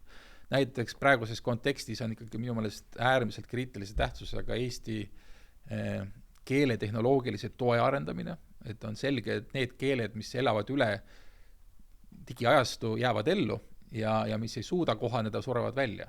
Et kui me ei saa kõiki, ütleme siis tehnoloogilisi asju teha eesti keelega, mida teised suured keeled suudavad, siis on meil ees nii-öelda keerulised ajad. Minu teada me ei ole kõige paremas seisus, mis puudutab nii ja naa, et on päris palju häid näited, et meil on päris tugev nagu keeletehnoloogia teaduslik tase Eestis, nii Tartus kui Tallinnas, Tehnikaülikoolis, Eesti Keele Instituudis, Tartu Ülikoolis. Meil on välja töötatud ju väga palju juba kasulikke rakendusi, meil on, eks ole, kõnetuvastuse programmid, meil on kõikvõimalikud keeletehnoloogilised toed, aga tõepoolest keeleteadused ütlevad, et palju on veel teha. Ja näiteks on väga oluline töölõik on keeleressursside loomine, et selleks, et arendada igasuguse tehisintellekti rakendusi, selleks on vaja sellist korralikku nagu nii-öelda ressurssi ehk et digitaalselt salvestatud või transkribeeritud tekste, mille pealt need uusi rakendusi nagu, mille peale saab ehitada. Ja näiteks, et meil on minu meelest strateegiliselt tähtis, et kõik olulisemad seadmed, näiteks kui me mõtleme asjade internetile tulevikus ja isesõitvatele autodele, et kõik suudaksid meiega suhelda eesti keeles. Sest niipea, kui meil tekivad iserääkivad külmkapid ja mikrouunid ja autod ja nad suhtlevad meile inglise keeles ja kasvab üles põlvkond, kes harjub igapäevaselt oma masinatele või oma laudadele, toolidele piltlikult andma ingliskeelseid käsklusi, et siis me hakkame eesti keelt kaotama aga selleks, et kõik masinad meiega räägiksid eesti keeles, selleks me esiteks tegema väga teadlikku koostööd nende firmadega, kes need välja töötavad, et kuidas seletada, ma ei tea, Apple'ile või Microsoftile või Google'ile, et miks peaks olema eestikeelne rakendus nende tootel. Ja teiseks me peame enda poolt pakkuma kõik võimalused nende rakenduste loomiseks. Et see on üks väga tähtis teema, see eesti keele tehnoloogiline tugi. Kui palju sa arvad, et need inimesed, kes võtavad vastu otsuseid sellel alal, saavad sellest riskist aru, et juhul kui me ei integreeri keelt tehnoloogia sisse, siis me parasjagu oleme suure riskiga? Kuidas keegi, ma ise olen siin osalenud viimasel ajal erinevate strateegiate koostamisel ja ka alles mõned kuud tagasi me pidime Haridus- ja Teadusministeeriumi tellimusel koostama sellist nii-öelda teekaarti Eesti teadusarendus, innovatsiooni ettevõtluse strateegiale ja sinna sai sisse kirjutatud see keeletehnoloogia arendamine kui riiklik prioriteet, et ma väga loodan, et see sellisel kujul ka jõustab, aga ütleme, see tehnoloogia on üks pool, et teine on ikkagi tõepoolest teadlik keele kultiveerimine, näiteks mina hindan väga oluliseks näiteks tõlkimist. Et neelegi tegevus, mida tihti nagu ei teadvustata, aga et ma väidan, et eesti keelt nagu hoitakse elus ja arendatakse ennekõike läbi tõlkimise, isegi rohkem kui läbi originaal nagu tekstide loomise. Et ka massiivselt, kui me vaatame, siis ikkagi eesti keeles ilmub rohkem tõlketekste kui algupäraseid tekste. Ja see, et see tõlkimine oleks hea kvaliteediga, et meil oleks head sõnaraamatud, et meil oleks ikka jällegi erinevad ka mingid tugiprogrammid ja muud sellised, et me ka väärtustaks need inimesi, kes on nagu filtrid meie ja välismaailma vahel, kes tõlgivad erinevatest keeltest ja tõesti on hästi oluline, et ka väike kultuuril, et meil oleks endal väga palju erinevate teiste keelte eksperte. Et me ei päädiks sellega, et lõpuks me oskame ikka ainult inglise keelt, me peaks oskama Eestis kõiki maailma keeli või vähemalt suuri osa neist, et siis me suudame need ise endale tõlkida ja olla ka maailmaga selles interaktiivses tihedas seoses, mitte kõiki asju läbi inglise keele ajama, mis tegelikult ju vaesustab seda kommunikatsiooni kvaliteeti. Kui palju sulle tundub, et noored on seotud selles mõttes keeleõppega selleks, et harida ennast ja harjutada ikkagi rääkida heas emakeeles, et see kogu Netflixi kultuur, ma ei tea lihtsalt, kui tugev ta on, et sa oled ülikoolis ilmselt rohkem näinud, aga mis see päriselt mõju on? Jaa, see on ka jällegi keeruline küsimus, ma juba alustan igat küsimus sama repliigiga, aga et ühest küljest on väga lihtne hakata, eks ole, kurtma, et keel käib alla, noored ei oska enam eesti keelt, kõik on anglitsisme täis, ei suuda enam õiget komasid panna ei oska mõtteid väljendada ja räägivad kuidagi mingisuguses säutsu keeles, et selles on oma tõetera, aga ma arvan, et see on ikkagi väga suur lihtsustus. See ei tähenda seda, et see nii jääb. Esiteks, aga ma väidan, et ikkagi keel muutub, keel on pidevas muutumises, ma olen kindel, et see, kuidas me eesti keelt rääkima, oleks võib-olla šokeerinud eestlasi 100 aastat tagasi. Et me ei saa nagu eeldada, et me oleme mingid universaalsed õige eesti keele, hea eesti keele standardid, et kogu aeg on muutumises. Lihtsalt võimalikult vähe panna sisse ingliskeelseid sõnu. No see võiks olla üldse nagu hea printsiip, et me nagu, kui meil on oma sõna olemas, siis me ei asenda seda mingi inglise keele sõnaga lihtsalt mugavusest või mõttelaiskusest või ka lihtsalt rumalusest. Et milleks öelda lüürika laulu sõnade kohta, kui on olemas laulu sõnad, et inglise keeles on lyrics, või miks öelda review raamatu arvustuse kohta, meil on olemas arvustus, inglise keeles on review. Et see on tihti nagu lihtsalt laiskus või mugavus ja võimalik, et mingisuguses subkultuuri kontekstis on see ka põhjendatud, et kui sa oma vahel mingis kängis võid ju rääkida, kuidas tahad, aga kui ma juba tulen avalikku ruumi ja tahan suhelda väljaspool oma subkultuuri inimestega, siis me võiksime olla sellest võimalustest teadlikud ja ma arvan, et see ongi keskne sõnum, et mida rohkem inimene valdab erinevad keeleregistrid, et ta suudab rääkida nii anglitsistmedega kui ka eesti keelega mingis kolmandas registris ja mida rohkem ta tõmbab võõrkeeli, seda rikkam inimene, et lihtsalt väärtustagime nagu keelelist mitmekesisust. Üks hea harjutus, kuidas reflekteerida selle üle, et kui ilus keelekasutus on see, et sa kas loed oma teksti või sa kuidagimoodi saad mingisuguse salvestuse endast, kuidas sa räägid eesti ja inglise keeles, sa näed, kui kole see on ja kui palju ilusam on see, et kui sa räägid väga, väga korralikult läbimõeldud keeles. Ja see tegelikult, ma arvan, viib kuidagi isegi enesehinnangut kuidagi üles, sa saad aru, et ma ju oskan, ma ju saan ja tegelikult see on päris ilus, sellepärast, et 5 aasta pärast, kui sa vaatad, mis sa 5 aastat tagasi rääkisid, ilmselt sa mõtled, et see on kuidagimoodi väga, väga tiineka sugune niisugune släng, kus sa paned neid sisse, et ma mingi hetk sain selle tagasiside, et tegelikult see keelekasutus ei ole ilus, et see palju soliidsem, ja kui sa loomulikult tahad kasvada kas ettevõttes või kus iganes, et hinnatakse keele puhtust palju rohkem. Seda ma saan ka kinnitada, et see on ikkagi suur konkurentsieelis, kus sa suudad oma mõtteid selgelt ja klaarilt ja veenvalt väljendada. Et ma olen näinud väga palju inimesi, kellel on tegelikult väga rikas siseilm ja kellel on palju öelda, aga kui ta ei suuda seda öelda, kui ta kogu aeg kaob see lause käest ära ja tulevad sisse mingid prügisõnad ja anglitsismid ja see väärt mõte võib lihtsalt sinna ära kaduda selles kehva keelde, nii et kes tahab ikkagi olla elus edukas, see ikkagi harjutagu avalikku esinemist ja teadlikult kultiveerigu oma keelt ja kõige parem viis oma keelt kultiveerida, lugeda häid tekste, näiteks ka head ilukirjandust, et kus sa seda keelt õpid, kui sa loed ainult nagu sellised kõnekeelsed tekste. Tihtipeale keegi ei loe, lihtsalt keegi kuuleb kusagilt, jah. Et näiteks kui sa ainult sotsiaalmeediat tarbid, et loomulikult su keel kängubki ja keelega tuleb teadlikult tegeleda, see on nagu umbes nagu kes arendab oma lihaseid, et käib jooksmas, teeb sporti, et samamoodi tuleb oma keelega tööd teha, tuleb keelt treenida. Ja sellepärast meil peabki olema eestikeelne podcast. Mitte see, et alati inglise keeles. Podcast on üks viis, just nimelt. Ma arvan, et ka mina 5 aasta pärast kuulen ennast, mõtlen, et kuidas ta nii segaselt räägib. Ei, ma arvan, üks huvitav kompliment, mida ma tahan teha, et meil on tänapäeval loomulikult kõik huvitatud edukast nii-öelda elukorraldusest ja kui ma vaatan sinu publikatsioone, sinu nii-öelda niisugust viljakust teaduslikus maailmas, siis ma tahaks nagu teada saada, mis on need distsiplinaarsed niisuguse distsipliini sinu meetodid, kuidas sa ennast harjutasid nii-öelda selliseid selgelt teksti kirjutama ja sellises kvaliteedis ja sellises koguses, et kuidas sinu see edukuse nii-öelda teekond on toimunud, et ma arvan, et väga paljud tahaksid iga üks oma erialas jõuda sellise viljakuse tasemeni, kus inimesed oskavad professionaalselt, mitte ainult ühekordselt midagi teha, aga korduvalt luua sellist väärtust. Ma arvan, et siin on 2 lihtsat soovitust, mis on ju üldteada. Üks on see, et sa pead tegema seda, mis sulle meeldib. Ja ma teen kõiki need tekste kirjuta mingis mõttes nagu ise endale või oma enda sisemise naudingu vajadusest. Ja töökuse tagab ikkagi see või viljakuse tagab see, kui sa teed nagu mõnuga. Et see on nagu esimene eeldus, et tuleb leida see teema või see valdkond, mis sind kõnetab ja nii, et sa ei käsitaks seda nagu tööd või mingis enese teostusena.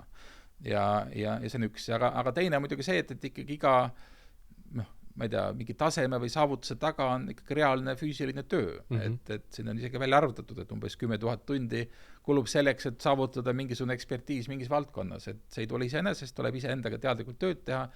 Ja võimalik, et sinna otsapidi kaasa sündid mingisugused ma ei tea, tahtejõu, mingid ilmingud või mingisugune isikuomadused, aga ma arvan, et seda on võimalik arendada. Aga jah, teha esiteks seda, mis tõesti endale korda läheb, mis meeldib ja teiseks siis tõesti võtta selleks aega ja näha natuke vaeva. Paljud ilmselt teavad, mis neile meeldib, aga nad ei oska ennast kokku võtta. Jah, see on ja otsapidi võib-olla on ikka, et see on natuke meie ühiskonna häda ka, et ta väga ei toeta või soosi, et hästi palju on infot. Meil on ambitsiooni igal inimesel, aga ta miskipärast ei jõua mitte kusagile nii-öelda väljundisse.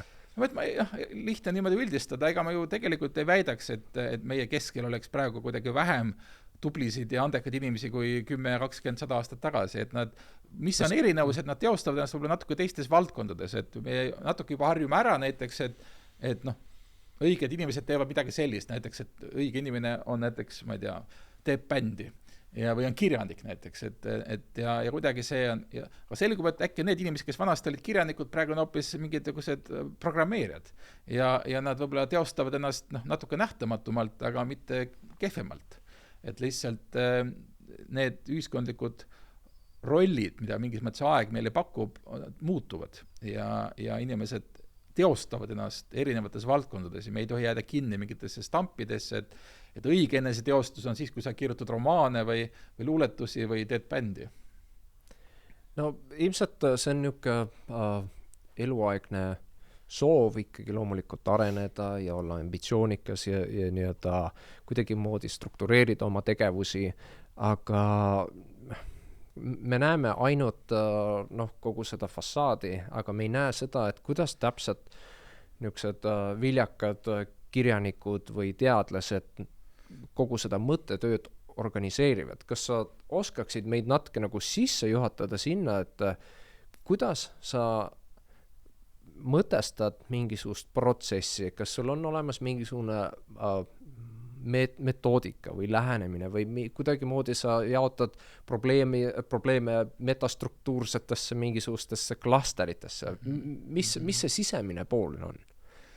Ei ole üldse lihtne küsimus, see on umbes nagu 100-jalgselt küsida, et kuidas ta oma samme täpselt seab ja siis, kui ta hakkab seda vaatama, siis ta jooksebki umbe. Et hästi palju käib ikkagi see asi kuidagi intuitsiooni tasemel, aga teatav süsteemsus on muidugi eeldus, et kui sa tahad millega tegeleda, sa pead sellega tegelema süsteemselt, sa pead endale selle asja nagu pulkadeks selgeks tegema ja siis aru saama, mis on sinu lüngad ja mis on sinu tugevused.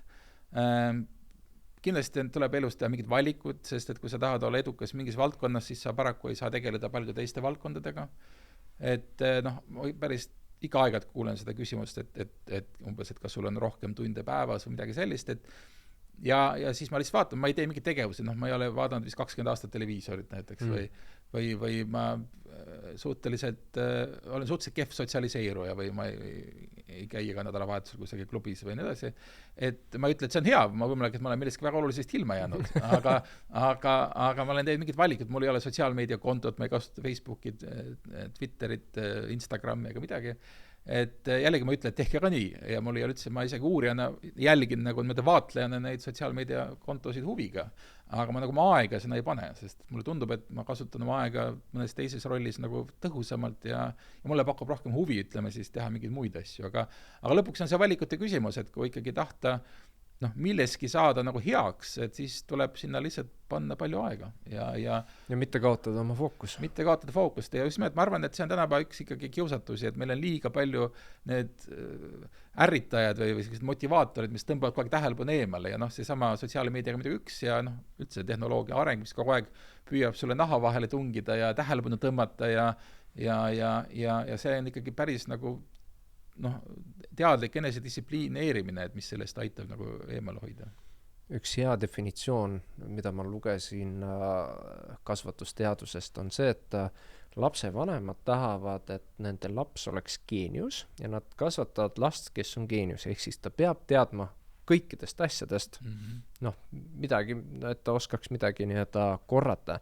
Ja see on ilmselt võib-olla ka minu siis uue põlvkonna teema, et meid üritati, et me oskame pilli mängida ja ühte või teist või kolmandat asja, mis lõppkokkuvõttes tähendab seda, et sul ei ole seda ühte 10 000 tunnist seda tegevust, mida sa tegelikult harjutad nii kaua, kuni sul tekib see sama intuitsioon, millega sa saad edasi minna, sest paraku senimaani, kuni sa ei ole ära meisterdanud oma sedasama pillimängu, et 3 aastast ei piisa, et ta ikkagi jääb sinna, et sa ei suuda ei improviseerida, sa pead ikkagi selle lävenini jõudma, et sealt edasi sul on seesama intuitsioon, improvisatsioon ja siis sa naudid seda loomingulisust, vabadust, et selliste geniaalsete laste ilmselt sündroom on see, mille all me oleme tugevalt saanud kannatada, me peame olema kõikides asjades heas, igal pool peab olema edu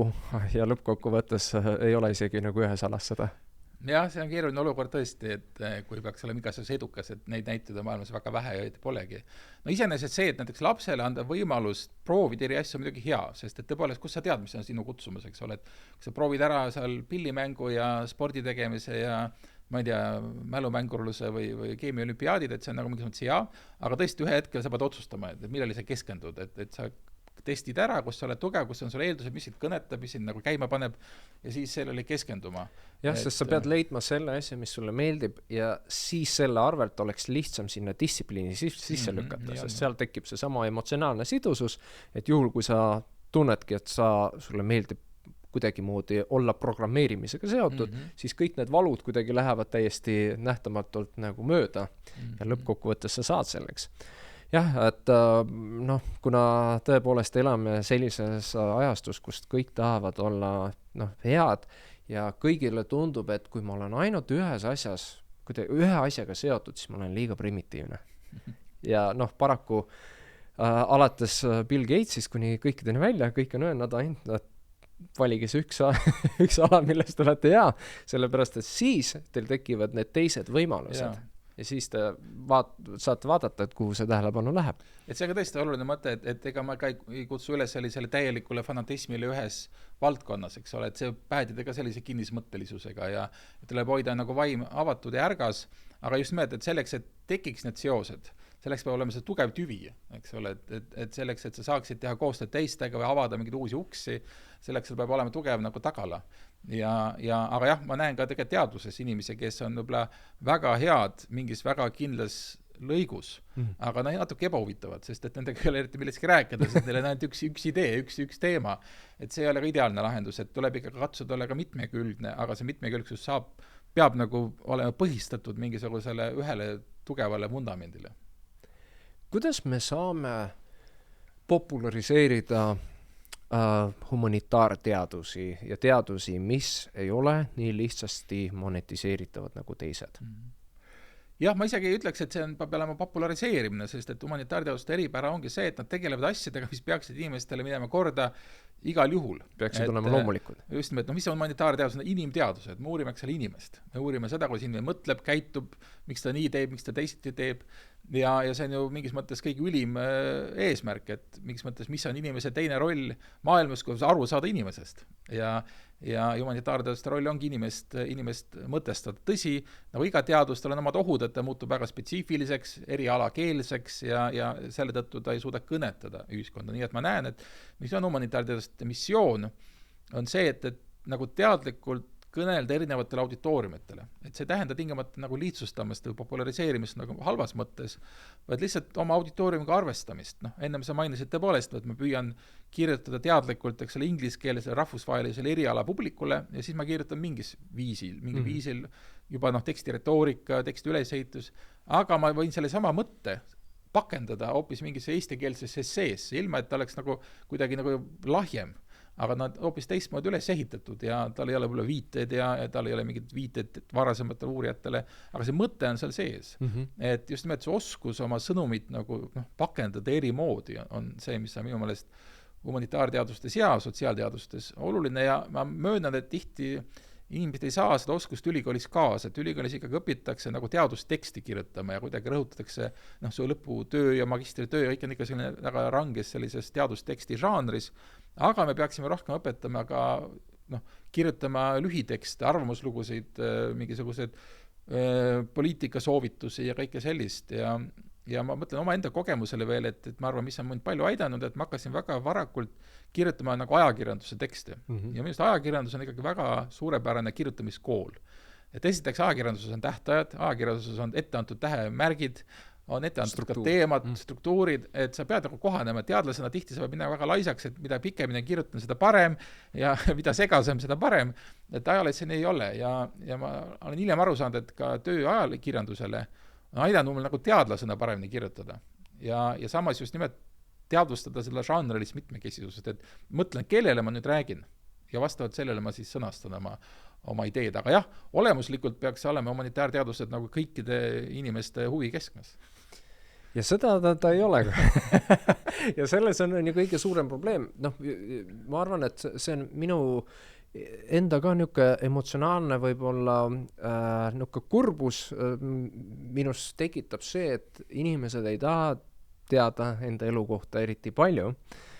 Ja veel rohkem mind kurvastab see, et kui sa oled juba 60-70 niisuguses juba küpses vanuses, siis sul ei ole mitte midagi öelda elu kohta, mida sa oled elanud. Minu jaoks see on nagu frustreeriv, kuidas nii.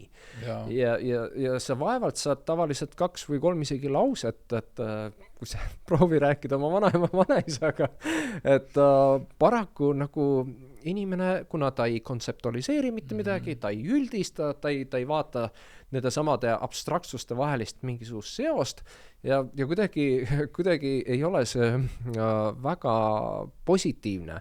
Ja sealt tekib ka minu küsimus, et kuidas me saame ühed poolt populariseerida või teha see asi tagasi normaalseks? Ja ma arvan, et see on tõsine väljakutse tõesti, et ma arvan, et väga palju hakkab ikkagi pihta kooliharidusest, et ma näen, kuidas ka ikkagi tudengite käes kuuldes, kuidas ka koolis, kuidagi hakatakse väga varakult ajama nagu selget joont, et meil on siin osad õpilased, kes on andekad reaalteaduste peale ja kuidagi neile öeldakse, et ärge seal humanitaarainetega väga tegelegi, et nii pärast olete töötud ja nii edasi, et kuidagi juba see lahterdamine hakkab varakult peale, et mina väidan, et selleks, et tänapäeva maailmas hakkama saada, peab olema ikkagi tugevaid teadmisi nagu eri valdkondadest, et ka selline kinnismõtteline humanitaarteadlane võib olla ühiskonnas hädas, aga samamoodi ka loodusteadlane või tehnikateadlane, kes ei suuda just nimelt oma kogemusiga sõnadesse panna või maailmast aru saada, on hädas. Et juba me peaksime lihtsalt valdkonna ülest ja teineteist austavat, väärtustavat suhtumist nagu koolis istutama sisse. See on jällegi lihtne öelda, aga raske teha. Aga teine asi, mulle tundub ka, et me võib-olla kipume seda humanitaariat nagu alahindama, et see on natuke juba refrään, et ei väärtustate piisavalt või ei ole piisavalt pildil, aga mulle tundub aeg-ajalt see humanitaarteadus on nagu õhk, mida me hingame ja lihtsalt ei märka teda. Sest kui järele mõelda, siis kogu demokraatlik ühiskond põhineb tegelikult humanitaarsel mõtlemisel. Sest et see, et mis on demokraatia tuum, inimesed on valijad. Ja selleks, et valida, sa pead olema otsustusvõimeline, sa pead suutma eristada üht kandidaati teisest, sa pead aru saama, et miks ma hääletan tema poolt, mitte teise poolt. Ja selles mõttes demokraatia alus eeldus see, et inimesed on kriitilise mõtlemise võimega. Inimene on kuulaja ja rääkija. Just, et ta suudab reflekteerida, suudab oma otsust enda jaoks läbi mõelda ja seletada ja kui ta seda ei suuda ja paraku tihti ei suuda, siis ongi nagu tegelikult demokraatlik ühiskond hädas. Ja selles mõttes see humanitaaria on nagu tegelikult mingis mõttes meie poliitilise korralduse nagu nurgakivi. Aga veel teine minu arvates väga oluline humanitaaria panus ühiskonda on see, et humanitaaria ju toetab ja arendab nagu kujutlusvõimete loovust. Ja jällegi, kuidas me kujutame ette edukat demokraatlikku ühiskonda, mis ei suuda kujutada paremat tulevikku, kes ei suuda sihte seada, kes ei suuda fantaseerida, et kuhu me võiksime minna. Ja jällegi, me tegelikult teeme seda igapäevaselt, me kujutleme, me fantaseerime, me loome. Ja me lihtsalt ei teadvusta, et see on nagu humanitaarteaduslik tegevus. Ja seda nimekirja võiks jätkata, näiteks see, et me siin maailmas üldse hakkama saaksime, peame ju tundma teisi kultuure, teisi keeli, teisi kombed, et kui me läheme reisile, eks ole, me ju teame, et me peame käituma kusagil, ma ei tea, Islamiriigis ühtemoodi ja mingis teises riigis Jaapanis teistmoodi, et see on nagu, me peame seda nagu loomulikuks, et me nagu saame aru, et kõik inimesed ei mõtle ühtemoodi, et kõik inimesed ei räägi sama keelt ja käitu ühtemoodi ja see on jälle humanitaarne teadmine. Et kõik need asjad tegelikult on meie ühiskondliku toimimise eelduseks, me lihtsalt võtame seda tihti nagu vaikimise enesest mõistetavana, aga tegelikult see taga on juba õpetajate, õppejõudude ja teiste töö. Seoses Jaapaniga tuleb mulle kohe meelde see, et mulle on lihtsalt seda räägitud, et sa ei tohi lihtsalt ümber pöörata ja ära minna, et sa pead ikkagi au andma niimoodi, et sa vaatad inimesele otsa, teed paar sammu tagasi veel, vaadates inimest ja siis alles näitad talle selga. Et tegelikult tõepoolest maailm on mitmekesine, aga tulles tagasi selle esimese punkti juurde, mis puudutab demokraatlikku nii-öelda printsiipsust, ilmselt selles on see kõige lihtsam põhjuse ja tagajärje seos, et kuna demokraatia on praegu meist nii kaugel, meil on need samad arvamused, mis vahet seal on, nagu nii minu arvamus midagi ei loe, seal on juba kõik poliitilised pered kõik ära otsustanud, et ilmselt mida lähedasem me oleksime nendele otsuste vastuvõtmisele, ilmselt seda rohkem tekiks ka vajadus. Jah, siin on nii ja naa, et ühes küljest ma olen nõus, et poliitiline võõrdumine on üks sellise demokraatliku režiimi allakäigu algus, aga kas seda võõrdumist peab nagu vähendama läbi näiteks, ma ei tea, otsedemokraatia suurendamise või kuidagi andma rohkem, ma ei tea, referendumi õigust või muud, et siin võib vaielda. Et võimalik, et on, aga seal tekivad omad ohud jällegi, mis on seotud näiteks selle populismiga või ka nii-öelda enamuse türanniaga, et kui me kogu aeg ikka otsustame nagu enamuse poolt, et hääletame kõik küsimus, paneme referendumile näiteks, et see on väga demokraatlik, otsedemokraatia, tulemus võib olla see, et me teeme tegelikult kellegile läbi mõtlematult ülekohut või haiget. Aga tõsi on see, et see on tänapäeva lääne ühiskondade suur probleem, poliitiline võõrandumine ja ma ei näe, et sellega tegelikult piisavalt tegeletaks. See on esiteks probleem rahvusriikide tasandil, see on tegelikult probleem ka Euroopa Liidu tasandil, kuidas inimesed saaksid aru, et nad osalevad mingis väga olulises, ma ütleks maailmaajaloolise tähtsusega eksperimendis, sellises vabatahtlikes suurte riikide liidus koos väikestega, aga see tundub, et see on mingi Brüsseli jama kusagil kaugel, et see mind ei puuduta, et tegelikult puudutab see meid vägagi. Aga ma arvan jällegi, see algab ikkagi sellest samast haridusest, sellest samast kriitilisest mõtlemisvõimest, sellest, et ma olen kodanikuna nagu toimevõimeline, et ma tunnen vastutavana ennast, et ma suhestun sellega ja kui ma tajun, et mul ei ole piisavalt võimalusi eneseteostuseks nagu poliitiliselt, et ma võtan selle initsiatiivi ja toon ennast kuuldavale aga see eeldab just nimelt seda kriitilist mõtlemisvõimet, teadmisi, enese väljendusoskust, kõike seda, mida humanitaaria pakub. Ma arvan, et mul on isiklik olnud seisukoht selles suhtes, et tõepoolest ühed poolt otsustusvõime initsieerib sinu niisugust sisemist diskussiooni, aga teistpidi mul on alati olnud tunnen see, et ma tahan kuulata kedagi, kes teab, millest ta räägib. Sest tihtipeale antakse sulle see võimalus, aga ma ei tea, mida sellega teha, sellepärast, et iga kord on uus teema. Et selliste arvamusliidrite, või mitte isegi arvamusliidrid, vaid nagu analüütikat, seda tõlgendust, Vot see on tegelikult üsna võimas asi, mis tegelikult muudab paljude inimesi seisukohti ja arvamusi, aga selliseid autoriteete ühiskonnas on väga vähe. Et kas sul on poliitik või sul ei ole mitte kedagi, sul ei ole seda ma ütlen niimoodi, et mingit intelligentsi, keda sa austad lihtsalt puht sellepärast, et see vorm ja see sügavus, kuidas inimene suudab seda mingit analüüsi, isegi kui sulle ei meeldi, siis ta pakub sulle seda naudingut.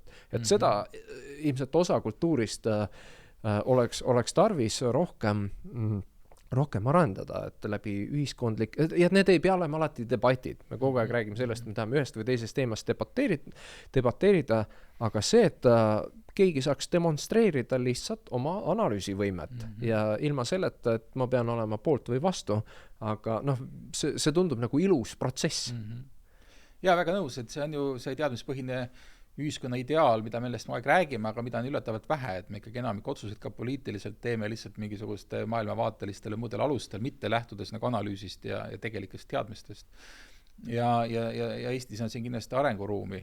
Nüüd, ka siin on omad ohud, eks ole, et kui kujunevad välja sellised väga autoriteetsed arvamusliidrid või nii-öelda majakad, et ega inimene on ekslik ja keegi ei ole selle autoriteet igas küsimuses. Ja seetõttu ma isegi ka pigem pooldan sellist võimalikult nagu laiapõhjalist sellist ekspertiisi kaasamist, mitte üksikute kõike teadjate esile tõusmist. Paraku inimene sümpatiseerib tavaliselt, on ju, seda kedagi ühte. aga ma ütlen, see võib tõesti algab pisiasjadest näiteks, kuna värskelt sellega natuke puutusin kokku, et mind ikka üllatab, kui väike on näiteks Eesti ministeeriumite teadusarendustegevus. Ehk et kõik ministeeriumid toodavad igapäevaselt igasugused regulatsioone, otsuseid, määrusi, aga sealt taga peaks puudub analüüsitöö. ja et vaatan ministeeriumite eelarveid, kui vähe nad kulutavad aastas nagu analüüside tellimisele ja nagu uuringutele, et näppu otsaga. Ja sealt hakkavad probleemid pihta, et meil tegelikult ei tee otsuse teadmispõhiselt, sest et meil pole seda analüütikat seal all. Ja see peab olema et me eelistan mingi suurele targale, et kuidas peaks tegema, vaid ma lihtsalt tellin uuringu, vaatan ja selle pealt katsun leida optimaalse lahenduse Eesti jaoks. Et sellist suhtumist, et enne otsustamist ma korjan informatsiooni parimatelt, targematelt ja siis teen otsuse, et seda meil paraku liiga vähe.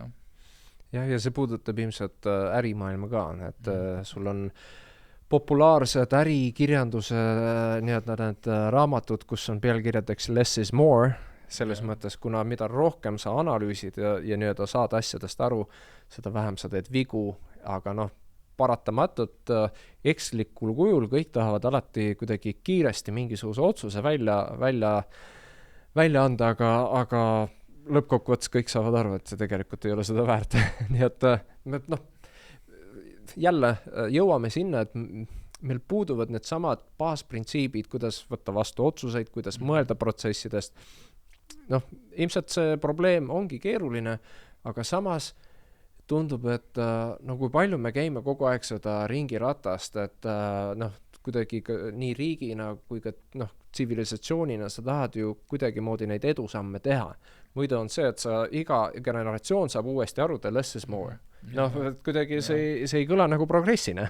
Siin on üks huvitav paradoks, mille üle ma olen nagu viimasel ajal sattunud nagu mõtisklema, et ühest küljest kollektiivselt teeb inimkond ikka määratuid edusamme, et me ei ole kunagi nagu teadnud nii hästi, kuidas universum töötab või kuidas inimene toimib või meil on ikka uskumatult teadmisi nagu kollektiivsel tasandil, et me oleme siin genereerinud nagu teadustulemusi ja selle mõttes ma tõesti võin öelda, et kollektiivsel tasandil nagu progress on tegelik. Loomulikult on igasugused tagasilööke alates keskkonnahävitamisest kuni sõdadeni, aga teadmiste mõttes inimkond pole olnud kunagi nii tark kui praegu.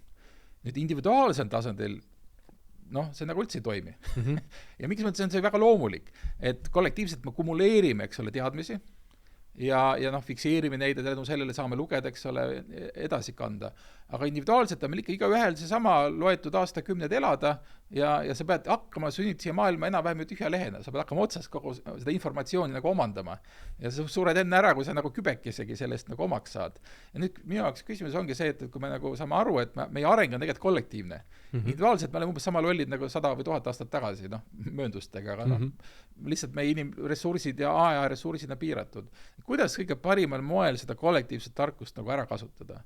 Et kuidas nagu suuta tööd niimoodi koostöiselt jagada, kuidas nagu tuua kokku need üksikud pädevused sellise nagu hüve jaoks. Ja see eeldab just nimelt sellist väga head toimivat ühiskonda, sellist koostöist ühiskonda, kus ei ole kedagi tõrjuta tema mingite isikupärade tõttu või mingite sättumuste tõttu, et me võtame igast ühelt nagu selle, mis tal on pakkuda ja rakendame see mingi ühise eesmärgi nimel, et see on kõige suurem väljakutse ja mis tõesti kummaline, et me et see nagu peaaegu vastandlikud suunad, et kollektiivselt saame järjest targemaks, individuaalselt muutume järjest rumalamaks. Kuidas me saame olla selles mõttes mitte pragmaatilised kogu aeg, vaid teha mingisugused asjad,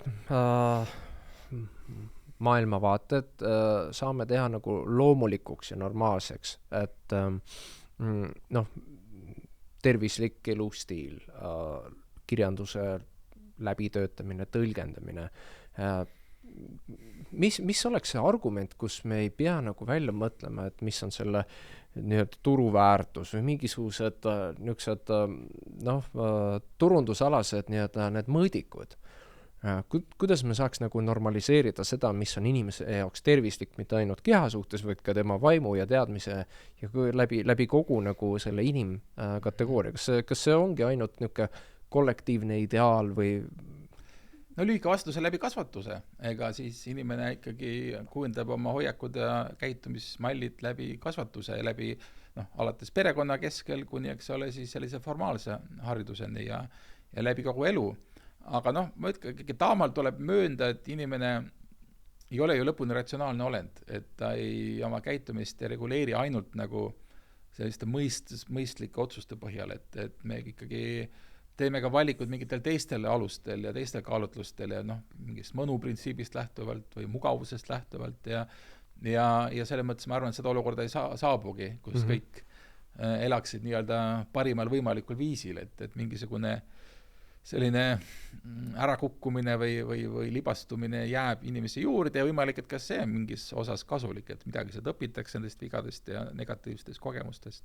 Aga jah, lühidalt kasvatus, et inimene on sellest imetabane olend, et tõesti ta on väga paindlik, väga kohanemisvõimeline ja kui ta areneb õiges keskkonnas ja nii-öelda õigetest printsiipidest lähtuvalt, siis ta suudab imet teha. Nojah, see irratsionaalsus tavaliselt on võrdusmärgiga destruktiivsus selles mõttes, et oleks see irratsionaalne positiivne, see oleks ka nagu mingisugune väljavaade, aga see irratsionaalsus tavaliselt on see, et sa teed endal halba. Jah, nii on, aga võt see ongi see, et kus nagu mis mastaabis neid asju hinnata, et kui me vaatame nagu evolutsiooniliselt või mingis väga suures skaalal, siis see, et inimene on nii edukas, järelikult ka need vigad on millekski kasulikud. Et ma ikkagi usun ka teatavasse sellises eneseregulatsiooni, et ilmselt ei saagi inimest nagu panna toimima nagu lõpuni veatult ja perfektselt, et ma ütlen, et äkki ka mingisuguses inimliigi arengu mõttes on ka need tagasikukkumised millekski vajalikud, et seda on raske öelda ja sellega on lihtne põhjendada igasuguseid rumalusi, aga siiski selline kõige optimeerimine ei pruugi sellises, kuidas öelda, loodusliku valiku mõttes olla üldse kõige parem valik. No tõepoolest, aga samas, nii nagu sa mainisid, et kollektiivselt me oleme tohutult läinud edasi ja me oleme taganud endale põhimõtteliselt maksimaalse heaolu, et jõudsime kuidagi tippu ja see, ja inimene tundub on nagu pigem eneseohverduslik mingisuguse suurema asja suhtes, kas või olgu see idee või mingisugune kollektiivne idee kui enda suhtes, et ta pigem jätab enda elu jaoks vajalikke otsuseid tegemata ja pigem investeerib mingisugusest kas teistesse inimestesse, et see ei tundu nagu, see on ühelt poolt nagu väga tore, aga teistpidi see ei tundu nagu õige. Me alati anname ära selle, mis on meie jaoks kõige tähtsam.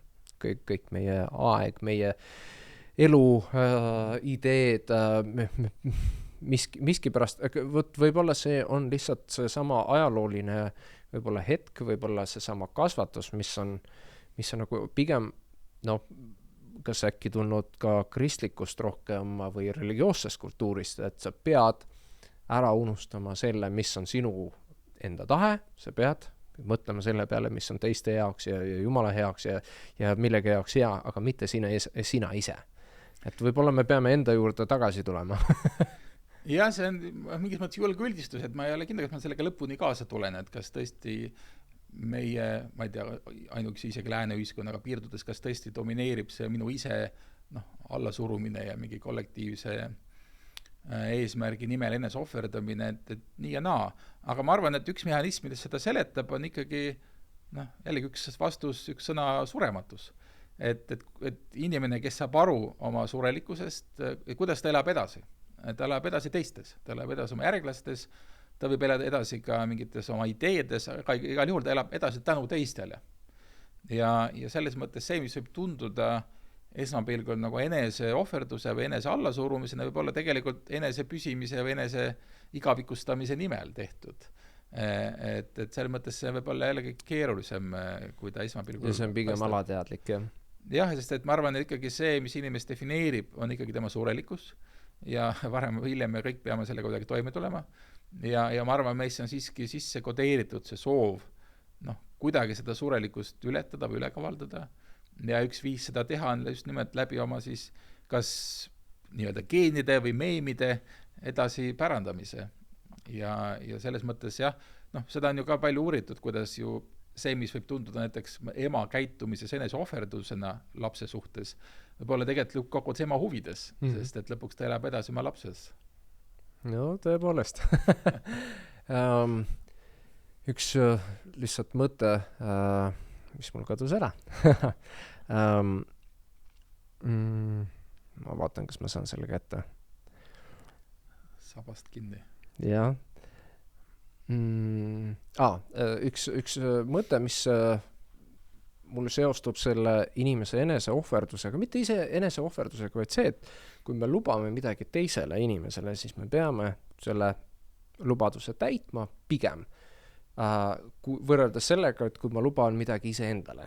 Nii et see kohustus põhimõtteliselt mind motiveerib palju lihtsamini, kuna mul on tagajärjed seoses sellega, et kui ma ei täida kas või lihtsalt oma võib-olla nime kuidagi kaotamine, austuse või mis iganes nii-öelda viisil, et kunagi mul üks kaastudeng ütles, et tal on palju lihtsam aidata kaastudengit, kui see teha oma kodude ära. Nii et paraku ilmselt läbi kõikide sfääride see nii-öelda reegel eksisteerib. Senimaani, kuni sa ei distsiplineeri ennast ära ja sa ei saa aru, mis on see tähtis. See haakub jällegi natukene bioloogide töödega, et on natuke uuritud seda, et mis tagab sellise ellujäämise ja kui võiks arvata, et ellujäämise tagab eeskätt selline enesekeskne käitumine või kuidagi selline enese esiplaanile seadmine ja enese nagu turvamine ja nii edasi, siis tegelikult paistab, et see üldse nii ei ole. Et ellu jäävad need, kes on väga koostöised, kellel on väga palju sellist sotsiaalse kapitali või kellel on head suhted teistega. Ja see, mis tundub esmapilgul nagu raiskamisena, et me väga palju investeerime aega, energiat nagu suhete püsimisse ja suhete loomisesse, võib olla tegelikult väga praktiline mingis kriitilises olukorras, et selles mõttes see võib olla jällegi natukene selline kodeeritud bioloogiline käitumine, et tegelikult tingimata ei jää ellu mitte kõige egoistlikum, vaid hoopis kõige altruistlikum inimene. Nojah, sest üksi kollektiivis on sul palju keerulisem ellu jääda. USA-s inimesed on väga kommertslikud ja nad annavad alati väga niisuguseid täpseid turudefinitsioone ja ma kunagi kuulsin relationship capital on see, mida sa pead ettevõtjana siis üles ehitama. Tõepoolest täpselt see, mida sa räägid. Seda sotsioloogid nimetavad sotsiaalseks kapitaliks ja see on tegelikult väga oluline asi, et tõesti sellises sotsioloogilises keeles inimene, eks ole, akumuleerib erinevaid kapitale ja on üks selline kultuuriline kapital, mis just nimelt on haridus ja teadmised ja kõik see, mis see teeb sind teistel väärtuslikuks. Siis on sul, eks ole, sotsiaalne kapital, kõik sinu suhted, sinu kontaktid, sinu, eks ole, lähemad ja kaugemad võrgustikud. Aga samuti, eks ole, näiteks poliitiline kapital, eks ole, mis annab sulle mingit võimupositsioone või nii edasi, et see on üks viis, kuidas käitumist ühiskonnas niimoodi kontseptualiseerida läbi nende erinevate kapitalide ja kui sul on kapitali kõige rohkem, siis sa oled kõige edukam ja kui on mõni nõrgem, siis seda kompenseerib teine ja hästi huvitav on ka see, kuidas on võimalik mingit kapitali konverteerida teiseks, et näiteks kultuurilist kapitali saab konverteerida poliitiliseks kapitaliks, näiteks kui näitleja läheb valimistele, et ta on akumuleerinud sellist kultuurilist tuntust, renomeed läbi oma loometöö, aga siis otsustab seda kasutada näiteks selleks, et edukalt valimistel parlamenti pääseda, et see on üks viis, kuidas saab ühiskonda mõtestada. See oli minu jaoks ootamatu, et ettevõtjad räägivad pigem sellisest humanitaarsest poolest, mis puudutab koos inimestega töötamist võrreldes sellega, et me oleme harjunud, et kõik alati räägivad rahast. Et tegelikult, kui sa saavutad, sellel konverentsil juttu oli sellest, et suur ettevõtja, kellel on suured seal firmad ja tegevused, temal on küsimus on see, et kuidas ta motiveerib inimest, keda enam ei motiveeri raha. Nii et juttu oligi sellest, et kuidas põhimõtteliselt see ongi see, et sa tuled nende teaduste juurde tegelikult vastuse otsimiseks, et aga mis on see, mis teeb inimesest inimese. Sest üks on see, et kui sa palkad kellegi, seal on olemas teatud summa, aga mis sa teed siis, kui sul on vaja niisugust teist kaliibrit inimest, keda raha enam ei huvita, kuna see raha on seal juba kuidagi moodi selles mõttes lahendatud, et seal on juba suured rahad mängus, siis mis on need metatasandil väärtused, mida see inimene otsib. Et üllatus sellepärast, et tekib alati see tunne, et äri on nagu kõik rahaliste suhete peal väljas, aga paraku ei ole. Nii et siis sa saad aru, et et kõik need humanitaarsed asjad hakkavad seal tegelikult selle terviku looma. Nii et parasjagu tuleviku ettevõtjad, kes ilmselt saaksid kõiki neid teadmisi tegelikult väga tugevalt ära kasutada sellistes suurtes tegevustes. Tahaks korra rääkida keskajast. See on sinu nii-öelda fookuses olnud 12.–13. sajand. Minu jaoks üllatus oli üleüldse mitte ainult Euroopa keskaeg, aga keskaeg alates 8.–9. sajand, mis puudutas araablaste kogu seda tõlkimise protsessi ja sellest, kuidas nad kandsid meile kreeka kultuuri ja kõiki teadusi. Mis oli sinu jaoks see nii-öelda argument või otsustuskoht, mis tegi sulle selle keskaja huvitavaks? Jah, eks need valikud on tagantjärgi ühtaegu lihtne ja teistpidi väga keeruline ratsionaliseerida, et ma kindlasti ei mäleta seda hetke, et ma nüüd oleks otsustanud, et ma hakkan uurima keskaja Euroopat, ma natuke kasvasin sinna sisse osalt ka sellisel isiklikel põhjustel või mingitel otsingulistel kaalutlustel, aga lihtsalt ma sattusin ilmselt lugema õigel ajal õigeid raamatuid, et see on just alati oluline, et mingi õrnas eas, kus sa oled väga vastuvõtlik, ma lugesin sellised huvitavad, inspireerivad käsitlusi keskaja Euroopa ajaloost ja ilmselt see kuidagi tüüris mind selles suunas, aga tõenäoliselt peab neid eeldumusi või eelsoodumusi või eeldusi olema nagu mitmed, et just sinna ka truuks jääda, sest et eks me ju testime ja katsutame igast asju, aga tõsi, kui mina astusin Tartu Ülikooli ajaloosakonda, ma juba teadsin, et ma tahan saada keskaja uurijaks, et see oli see otsus, mis juba sündis koolipingis. Ja ma ei ole võib-olla jäänud sellele lõpuni truuks, et ma olen tõesti tegelikult ka teiste teemaga, teiste ajastutega, siiski jah, mingi selline läbiv joon on siiamaani ka tegeleda just siis keskaja, kõrgkeskaja kultuuri ajalooga ja mind inspireerib see väga erinevaid asju, ühest küljest see aeg on mingis mõttes täiesti erinev meie ajast ja see on hästi tore selline võrdlusalus, et see on jällegi enne, kui ma rääkisin päris alguses sellest, et ma olen väga õnnelik, et mul on olnud võimalus elada teise režiimi all, kuigi see on ebameeldiv režiim, aga see annab mulle mingi võrdluspildi tänapäeva mõistmiseks ja keskaega mulle nagu mingis mõttes teine selline alus, mille pealt hinnata ja mõtestada meie enda aega, sest tõesti ta on väga palju asju, mis olid keskel ennast mõistetavad, tunduvad praegu täiesti jaburad ja ebaveenvad ja vastupidi. Alates selles, kuidas mingid põhiasju mõisteti aega, ruumi, mingeid väärtusi, kuidas kujutad ette elu pärast surma ja nii edasi.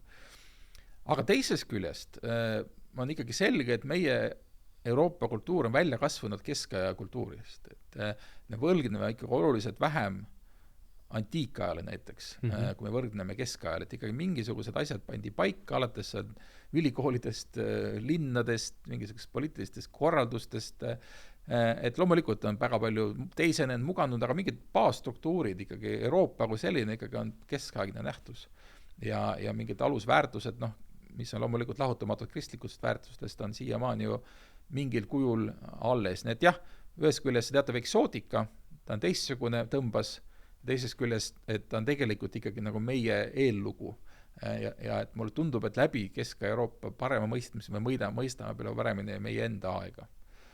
Ja ma olen tegelenud ühest küljest ju ka kitsamalt just nagu Eesti keskajaga ehk meie endi keskajaga, aga mind on alati huvitanud ka laiem Euroopa keskaeg ja mulle tundub, et ka see on tähtis, et selleks, et paremini mõista need sündmusi, mis toimusid siin Läänemere idakaldal 12. sajandi lõpust alates, selleks me peame nägema üldpilti, mis on need üldised euroopalikud arengud ja muutused ja see teistpidi tekitab ka muidugi nagu aeg-ajalt elevust või möödarääkimisi, et me ei ole harjunud seda suuremat pilti vaatama, et me oleme ikkagi väga kitsalt nagu oma perspektiivis kinni olnud, mis ei ole iseenesest vale ega halb, aga mulle tundub, et mida rohkem on perspektiive, seda mitmekesisem, mitmeülbalisem on meie mineviku arusaama.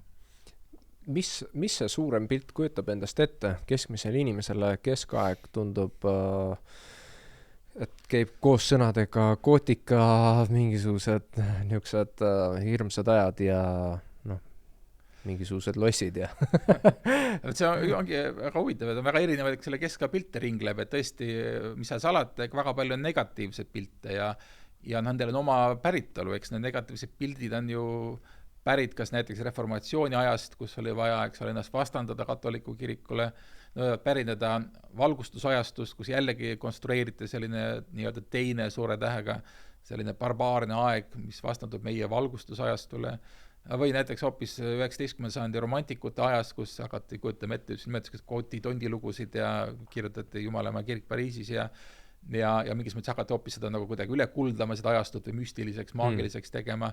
Kõik nagu mingis mõttes erinevad ajastute enesepeegeldused ja loomulikult meie oleme kõik need erinevad legendid nagu pärinud endale. Võib-olla veel uus kihistus, näiteks rahvuslik kihistus, kuidas hakata siis rahvuskangelasi, ma ei tea, Ivan Hõu või Aleksandr Nevski või muid keskajast nagu niimoodi konstrueerima, või Lembitu meil ja need on kõik sellised erinevad nagu ajastu enesepeegeldused ja nad tihti nagu kummitavad meid siiamaani.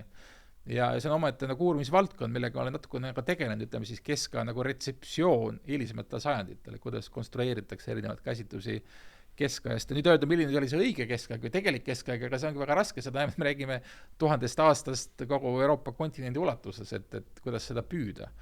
Aga siiski jah, ikkagi sellele keskaja kultuurile on omased mingisugused fundamentaalsed arusaamised.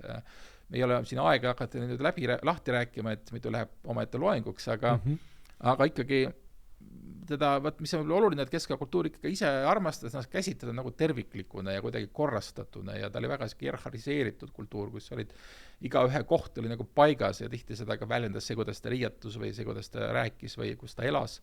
Et ta oli väga selline korrastatud homogeenne kultuur ja see lubab teda natuke nagu üldistada või natuke nagu käsitleda ühe tervikuna, et ta on selgelt näiteks terviklikum kui 19. või 20. sajandi läänemaailmad, seda on olnud. Kesk- Euroopa, millistes geograafilistest piiridest me räägime? Jällegi hea küsimus, meil ei ole lihtne vastata, et kõige lihtsam vastus, et Euroopa keskaeg on Euroopa kristlaskond, et siin nagu ulatus ristiusu piirid, ütleme siis lääne kristluse piirid, et see ongi Euroopa ja selles mõttes on ta ühtaegu laiem ja teistpidi teistsugune kui tänapäeva Euroopa, et ta võis ulatuda ka näiteks juristisõdade aegu hoopis kuhugi Lähis-Ida kanti ja mingis mõttes lülitati kristlaskonda ka need alad, mis meie mõttes peavad praegu pigem Aasia kultuuriruumi, aga teistpidi, eks ole, jäävad välja mingisugused näiteks idakristuse alad, mis on praegu või Byzantsi alad, mis on juba pigem kuuluvad tänapäeva mõistes Euroopasse, aga jah, kõige lihtsam viis on vaadata sellist kristlaskonna levikut, aga kitsamalt, kui me räägime Kesk-Euroopast, me ikkagi enamasti peame silmas sellist Lääne-Euroopat, et Itaalia, Prantsusmaa, natuke hiljem Saksamaa ja siis hiljem liitusid, eks ole, Põhjamaa kuningriigid, kes kristjaniseerivad selle 11. sajandi paiku ja siis juba ka see Läänemaa idakallas, mis siis kristjaniseeriti 12-13 sajand, Eesti, Läti, Leedu, et siis nagu see kristlaskond Euroopa nagu laienes. Kuidas näeks sinu elu välja, kui sa oleks sündinud keskajal? Ja sellele ma tulen meelde, et see üks küsimus, mida Umberto Eco, kes küsiti aeg-ajalt, et kuna tema oli ka keskaja uurija ja ta aastas alati toitku taevas selle eest, et ma oleks juba ammu surnud. Millised inimestel olid perspektiivid, mis need valikud on? Lühike vastus on see, et mida kõrgemal ühiskonna redelipulgas olid, seda suurem oli tõenäosus nagu pikalt elada.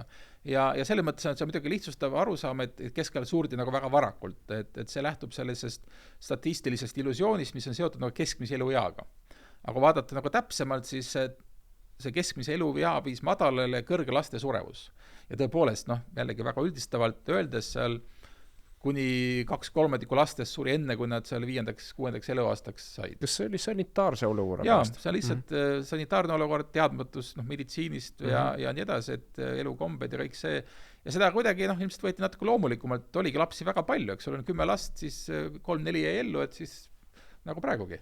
Ja selles mõttes, kui sa olid nagu saavutanud näiteks jõudnud mingiseks teismeikka, siis tegelikult nad elasid päris vanaks, 67 on täiesti tavaline, et see ei ole öelda, et kõik suurid noored, aga ütleme, see risk mitte ellu jääda oli siiski oluliselt kõrgem kui tänapäeval ja rääkimata muudest nüanssidest, et seesama hügieen näiteks, ma ei tea, ma tahaks elada ühiskonnas, kus hambad käsid raviti umbes haamri ja ilma valuvaigistita, või näiteks minusugune prillipapa oleks juba ammu rivist väljas, sest prillid tulid käibele alles hilis keskajal ja pigem uusajal. Ja rida muid probleeme, et selles mõttes kindlasti ma ei idealiseeri seda aega, aga ma tahan teda mõista ja enne kõike välja tuua, et see oli väga uuenduslik aeg, et ikkagi väga palju uusi ideid istutati keskajal ja me mingis mõttes naudime need vilju alles nüüd.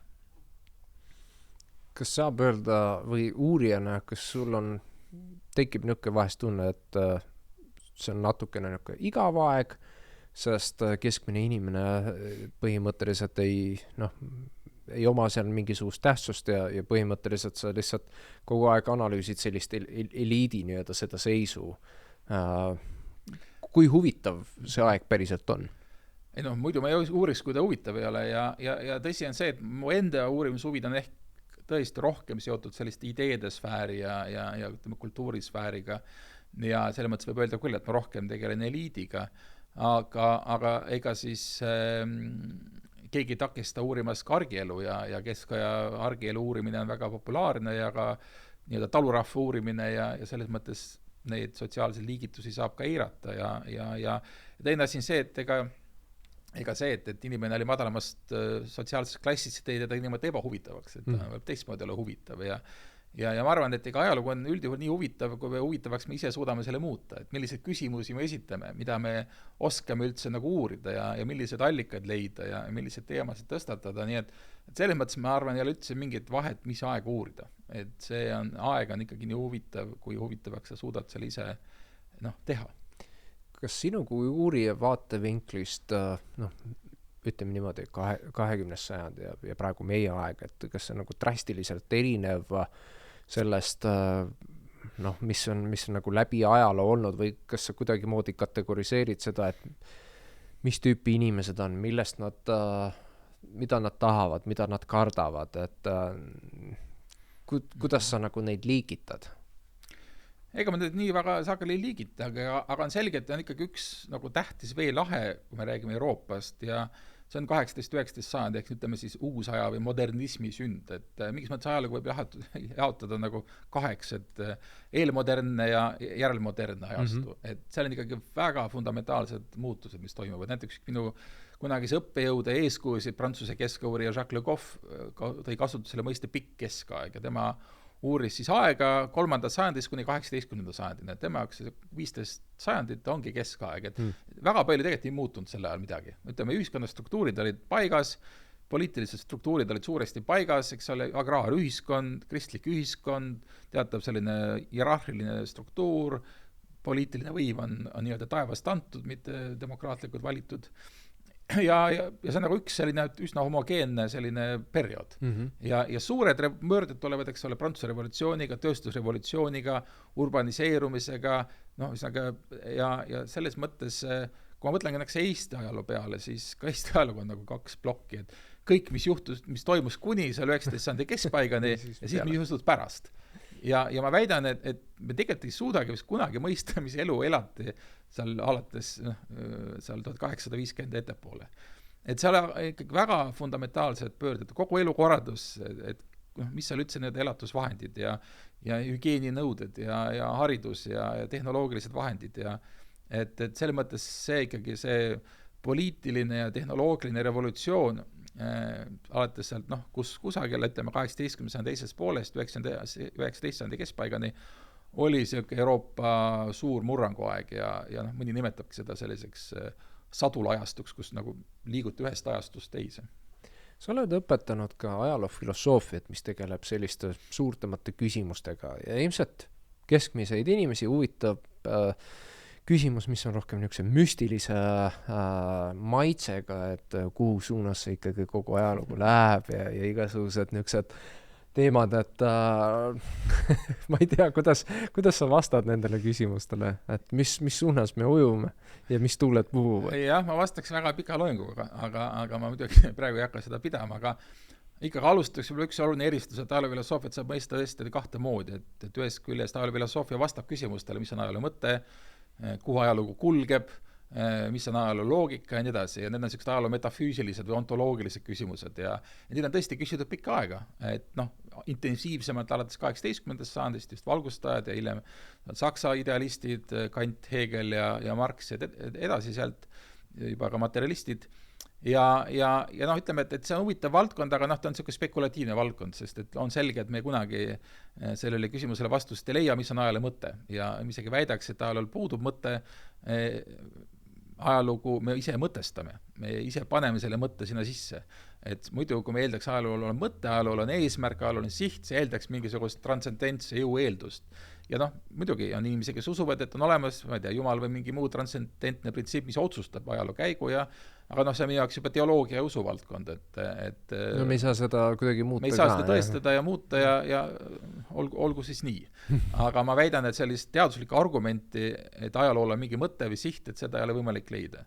Nüüd mina käsitlen ajaloofilosoofia teises kitsamas tähenduses, et ajaloofilosoofia tegeleb ajaloo uurimistöö mõtestamisega. Et ajaloofilosoofia ennekõike on selline ajaloo epistemoloogia, ta tegeleb ajaloogu selline tunnetusviisiga, ja näiteks esitab küsimused, mis tähendab ajalooline tõde, mis tähendab ajalooline objektiivsus ja mis asi üldse on ajaloo teadus ja sellised pigem epistemoloogilisi küsimusi ja need on sama inspireerivad. Aga vastus küsimusele, mis on ajaloo mõte, mul ei ole ja ma väidan, et see on tegelikult valesti püstitatud küsimus.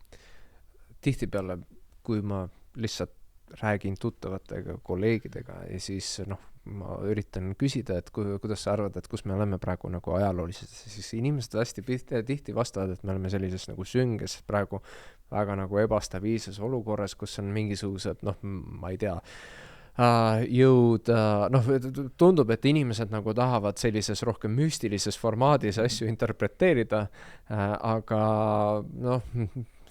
ma ei tea, ilmselt see tundub neile kuidagi põnevam, nad tahavad nagu mõelda sellest kui mingi jõudude võitlusest, et nüüd me oleme sellises, oli valgustuse aeg ja nüüd meil on nagu materialism väga tugev, individualism, see tähendab seda, et meil on pigem nagu vähem niisugust inimese vaimu, et meil on rohkem kehateemasid, sellepärast et kõiki huvitab seksuaalsus ja mis iganes, nii-öelda vaimses mõttes me oleme nagu hästi niisuguses materiaalses praegu olekus, aga ma saan aru, et ajalugu kui distsipliin ei paku nagu alternatiivseid tõlgendusi sellisel kujul. Ja need on just need sellised spekulatiivsed ajaloo filosoofilised teooriad ja mis nad tihti kipub ühendama, ongi see, et alati need sõltumata sellest, millele nad kirjutatakse, 18. sajand, 19. sajand, 20. sajand, 21. sajand, alati leitakse, et nüüd on see madal punkt käes. Maailma lõpp ja eks me kõik tahame oma aega kuidagi eriliseks mõelda, et me elame erilisel ajal ja siis kas eriliselt heal ajal või eriliselt halval ajal. Aga tõesti selline, kuidas öelda, allakäigu loogika on sellise spekulatiivsesse ajaloofilosoofisse sisse kirjutatud ja kuidagi mingis mõttes võetakse endale selline prohveti roll, et kuulutada maailma lõppu või hukku. Ja teine asi, mis on tõesti läbiv motiiv, tõesti eri sajanditel sellistel ajastu diagnoosidel, on see, et kuidagi vaimne allakäik on. Et tõesti, et seda räägib 18. sajandil Condorcet, seda räägib, ma ei tea, 19. sajandil juba see Danilevski, 20. sajandil Spengler, Toynbee, Sorokin, kõik on sama refrään, et vaimsed väärtused on alla käinud. Kuigi tegelikult me oleme ilmselt moraali ja eetika võib-olla progressis on ju ja sellest, kuidas me tähtsustame inimese elu ilmselt kõige tipus. Et kui sa vaatad nagu ümberringi ja mõtled, et kas tõesti on nagu pimeduse aeg, et see ongi. Et kui palju kirjutatakse raamatut, tehakse kultuuri, kas see on nagu kõik tohutu vaimsete väärtuste allakäik, et aga see on lihtsalt see, et esiteks inimestel pole tihti seda ajalist perspektiivi, et nad lihtsalt mõõdavad nagu, ma ei tea, oma mingi vanaema juttude järgi või kuidagi mingi oma lapsepõlvega. Minu ajal oli. Ja et see on kuidagi siuke, vanast ikka rohi rohelisem, et see on siuke suhteliselt napi kogemuse pealt nagu üldistamine ja seal on taga on ikkagi see natuke soov kuidagi ühesõnaga näidata, et me oleme mingil erilisel ajal. Nojah, sest tegelikult inimvaim, vaatamata sellele, et on ju, me saame aru, et väga paljudel inimestel on mingisugune spetsialisatsioon, aga nad ei oska oma mõtteid võib-olla nii hästi formuleerida, aga kui me vaatame üldiselt, siis tegelikult inimvaim on ilmselt nagu kõige tihemini praegu kontsentreeritud ja ta suudab nagu selliseid lahendusi ja ideid välja pakkuda ja teostada, mida ei ole ajaloos põhimõtteliselt, ma ei tea, kas sellisel kujul ilmselt mitte kunagi juhtunud. Ja just sellel hetkel me ütleme, et see on nagu allakäik. Tõesti, et ikkagi inimvaimu saavutused on ikkagi uskumatud ja nii kiiresti me ei ole kunagi nagu edenenud, mis puudutab jällegi teadmisi laias mõttes vaimu saavutusi, muidugi ennekõike ka tehnoloogilisi saavutusi, aga ka muid, et nii palju häid tekste pole kunagi kirjutatud, nii palju häid muusikat pole loodud, siis ma mõtlen sellises tiheduses ja ulatuses ja mastaapsuses.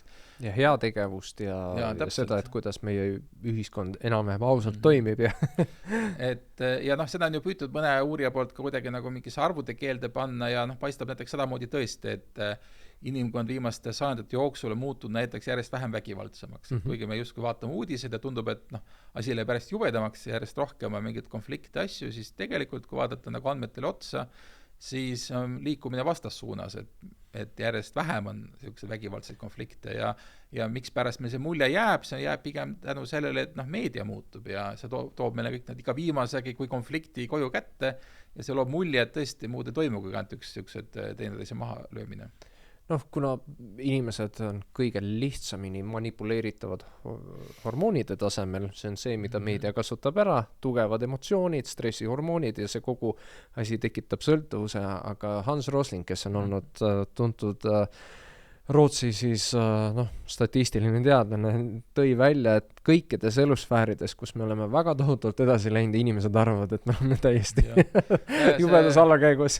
Roslingu faktitäius on hea nagu selline vastumürk nendele hädaldamistele, et tegelikult kui nagu reaalselt kainet vaadata, siis tõesti kõik näitajad pigem lähevad ülesmäge. Loomulikult on asjal ka oma selline tume pool, et kõik see areng, ka tehnoloogiline areng tuleb tihti keskkonna arvelt, eks ole, et ka see, et meil läheb järjest paremini, sellest räägib ka see, et me järjest demograafiliselt, eks ole, kasvame ja demograafiline kasv jällegi tähendab, eks ole, veelgi suuremat loodusressursside ärakasutamist ja on selge, et me elame tõesti keerulisel ajal selles osas, et me oma enda edasiminekus vajame järjest rohkem energiat, vajame rohkem ressursse ja see võib meil ühel hetkel tõesti fataalseks saada, nii et oma enda eelmise juttu vastuväiteks ma isegi ütleksin, et tegelikult nüüd on vist tõesti käes. see on juba teine perspektiiv. See hetk, kus ikkagi inimliik on natukene eksistentsiaalses ohus.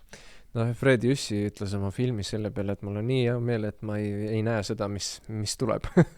ja ma täitsa mõistan seda vaatenurka aga samas inimkonnana me alati nii loome probleeme kui ka lahendame. See on see usk, mis paljusid toidab, aga ma ei ole kindel, et see usk nagu lõpuni vett peab. Ega loodusel on selles mõttes ükskõik, see on meie probleem. Ma üldse ei muretse nagu planeedi ega looduse pärast, ma muretsen ikka inimliigi pärast, et kuna see läheb natuke endale korda, et kuigi ma tean inimesi, kes ütlevad, et see ongi planeedile kasulik, kui see liik kaoks, sest et ta on muutunud nii selliseks kiskja liigiks, et ta ähvardab teisi ja on selge, et ega mingis pikas perspektiivis inimliik on ikka üks lühikene episood siin planeedi ajaloos, et meid on siin olnud siin ümberringi, kust me võtame aga mõni 100 000 aastat, aga planeet on 4,5 miljardit aastat, et kas meid kunagi keegi üldse mäletab, on ka lahti. Ja üks kirjanik ütles seda, et me oleme ainukene liik, kes suudab hävitada planeeti mõeldes tuumapommidele totaalselt, selles mõttes ise. Sul ei ole teist liiki, kes suudaks lihtsalt selle planeedi tüki lihtsalt plahvatuseks teha, et selles on meie kahjuks ja mis on eriti veel vind peale sellele, et me oleme ka esimene ainus liik, kes saab sellest aru, kes on sellest teadlik ja oskab mõtestada, isegi näeb seda ette, aga siiski võib-olla liigub ja viib selle ellu, et see on nagu tegelikult tõesti mingis mõttes nagu jällegi üks uskumatu nagu mastaabiga paradoks, et mingis mõttes inimene tundub nagu tõesti ju väeti olend, eks ole, mingis universumi mastaabis, eks ole, me oleme, ma ei tea, olematud, kui mõelda, kui palju on igasuguseid planeete ja mida kõik, eks ole. Samas me oleme suutnud, eks ole, ühe planeedi üle võtta ja viia see selle olukorrani, kus mitte ainult meie, vaid paljude teiste eluvormide eksistents on hädaohus ja et teistpidi meist nagu, me oleme selline geofüüsiline jõud juba, et me nagu muudame planeeti rohkem kui ükski teine, ütleme siis looduslik jõud, isegi mitte liik, vaid et me liigutame rohkem liiva ja jõgesid kui kõik putukad kokku. Ja kõik mingisugused geoloogilised jõud ja gravitatsiooni jõud kokku. Jah. Turovski ütles ka, et me oleme praeguse seisuga kõige levinum liik üldse loomamaailmas, et see nagu see on midagi, mis meid eristab, aga tõepoolest jah, et me oleme meile tundub, et meil on mõttetu tagasihoidlik niuke elu, aga tegelikult meie mõju on otsustav. Just, mõju on jällegi kollektiivse tasandil, et individuaalselt on meil väga raske aru saada, et ma elan oma tavalist elu, et milles probleem on, aga koos selle massina, eks ole, 7, 8, 9 miljardi inimesega, nagu me siin kasvame, et see on metsik jõud ja tõesti selline geoloogiline jõud, mis pärast räägitakse, et me elame antropotseeni ajastu ja antropotseeni ajastu on paraku selline ajastu, mis on üsna apokalüptiline ajastu, et inimliik ei pruugi antropotseeni üle elada. No samas kõik ennustused on alati teatud mõttes läbi kukkunud, et kogu selline fatalistlik vaade on jällegi sellepärast, et olla korraks aktuaalne kusagil, öelda paar fraasi, sest kunagi Edison ütles, et inimene mitte kunagi ei hakka lendama. Sellised väga, väga niisugused prohvetlikud fraasid. See on täiesti ratsionaalne mõelda sellest, et me ei saa asi, mis on raskem kui õhk lennata. Aga ei seda lootust võib hoida üleval, aga ma siiski sellele ei panustaks, sellepärast meil on ikkagi väga mitmekesiseid ja veenvad nagu teaduslikke argumente ja andmeid, mis ikkagi näitavad, et sellisel moel ei ole võimalik ellu jääda. Lihtsalt me ammendame need ressursid, mis on meil eluks vajalikud. Et selles mõttes, või näiteks meil tekitame kliima soojenemisega sellise keskkonna, kus meil lihtsalt ei ole võimalik elada ja rääkimata sellest, et ega see kõik ei käi ju niimoodi nipsust, et see on ju aeglane, vaevaline hääbumine, mis sellega käivad kaasas tohutud, eks ole, rahvaste rännud seoses, eks ole, kliima soojenemiste ja seal üleujutustega ja et see on palju nagu segasim ja jubedam ja ta ei ole nagu fantaasia, nagu ta veel vanasti oli, ta on ikkagi väga andmepõhine. Väga tugev reaalsus.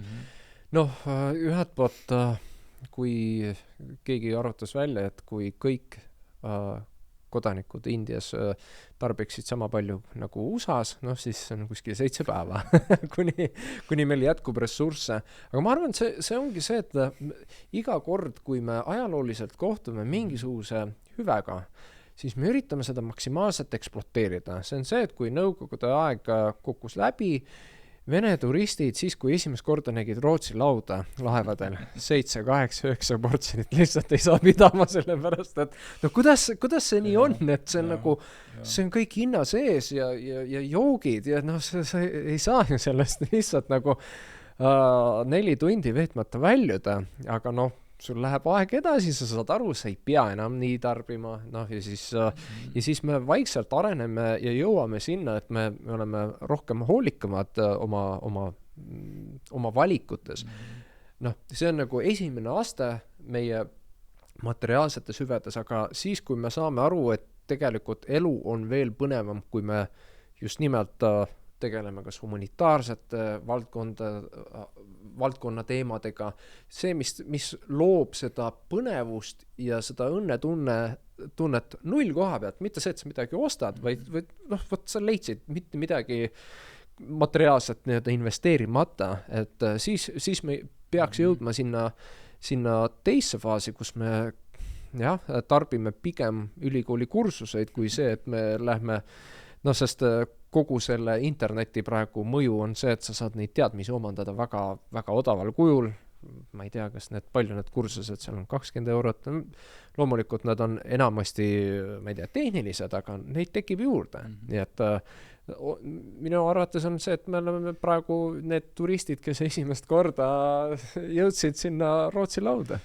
Ja ma arvan, et see on ilus ja õige mõtteviis, et teada usk inimkonna eneseregulatsiooni, et me nagu õpime vigadest ja kohandume ja ma tahan sisimas ka seda uskuda. Aga aega, et ikkagi pessimism minust tõstab pead ja äkki meil ei ole selleks kõikideks nendeks katsetusteks enam aega. Et võimalik, et ise reguleerumine liiga aeglane. Ja on teine stsenaarium, mis tundub mulle ikkagi hea stsenaarium, aga veel ebameeldivam, on ikkagi see, et me peame läbi tegema mõned väikesed katastroofid ja nendest õppima. Et mitte nagu aeglaselt, meil ei anta seda võimalust siin veel sajandit proovida, et natukene ennast reguleerida keskkonnale adekvaatsemalt. Aga võimalik, et kui, ma ei tea, 3 inimkonnast mingis katastroofis sureb, siis 2/3 mõtleb, et kuule, et peaks midagi ette võtma. Et see on teine variant, et selle mõttes ma arvan ka, see täielik väljasuremine, suur 6 väljasuremine on võib-olla kõige selline apokalüptilisem ja võib-olla kõige vähem veenev stsenaarium, aga et kas jääb peale see selline ümberõppimine, kohandumine, mis oleks väga ilus, või siis ikkagi mõne väiksema mastaabilise katastroofi läbitegemine, mis annab alus uueks elukorralduseks. või siis elu Marsil. jah, ja see on ka tõsi, et meie hulgas on ka palju neid, kes valmistuvad sellise kosmose koloniseerimiseks ja see on mingis mõttes eriti jube stsenaarium, et kas me tõesti tahame siis kogu kosmose tuksi keerata, nii nagu me selle planeet Maa keerasime, meil on niigi kosmoseprügi juba seal. Et äkki aitaks ühe planeedi rikkumisest, et jätaks teised võib-olla teistele, ma tegin pakkumise, et võiks esimesena Elon Muskil paluda Putin viia Marsile, siis ta saab väga tugevalt oma ambitsioone seal välja elada. Sest oled üksi seal. Aga suur tänu sulle, et ma siiralt tegelikult usun ja arvan, et selline nii ühiskondlik humanitaarsete teemade arutelu peab olema atraktiivne ja need mõtted, analüüsid on tegelikult seda väärt, et teiste inimestega arutada, mitte see, et mida sa vahepeal nägid või ostsid, vaid see, et sul tekivad mingisugused ideed või mõttevahetused, mis on väärtuslikud, sest lõppkokkuvõttes siis kui sa oled vana, et sul oleks mida elu kohta öelda. Kõige kvaliteetsem elu on mõtestatud elu. Selle nimel tasub pingutada. Absoluutselt. Suur tänu selle. Aitäh kutsumast. Aitäh.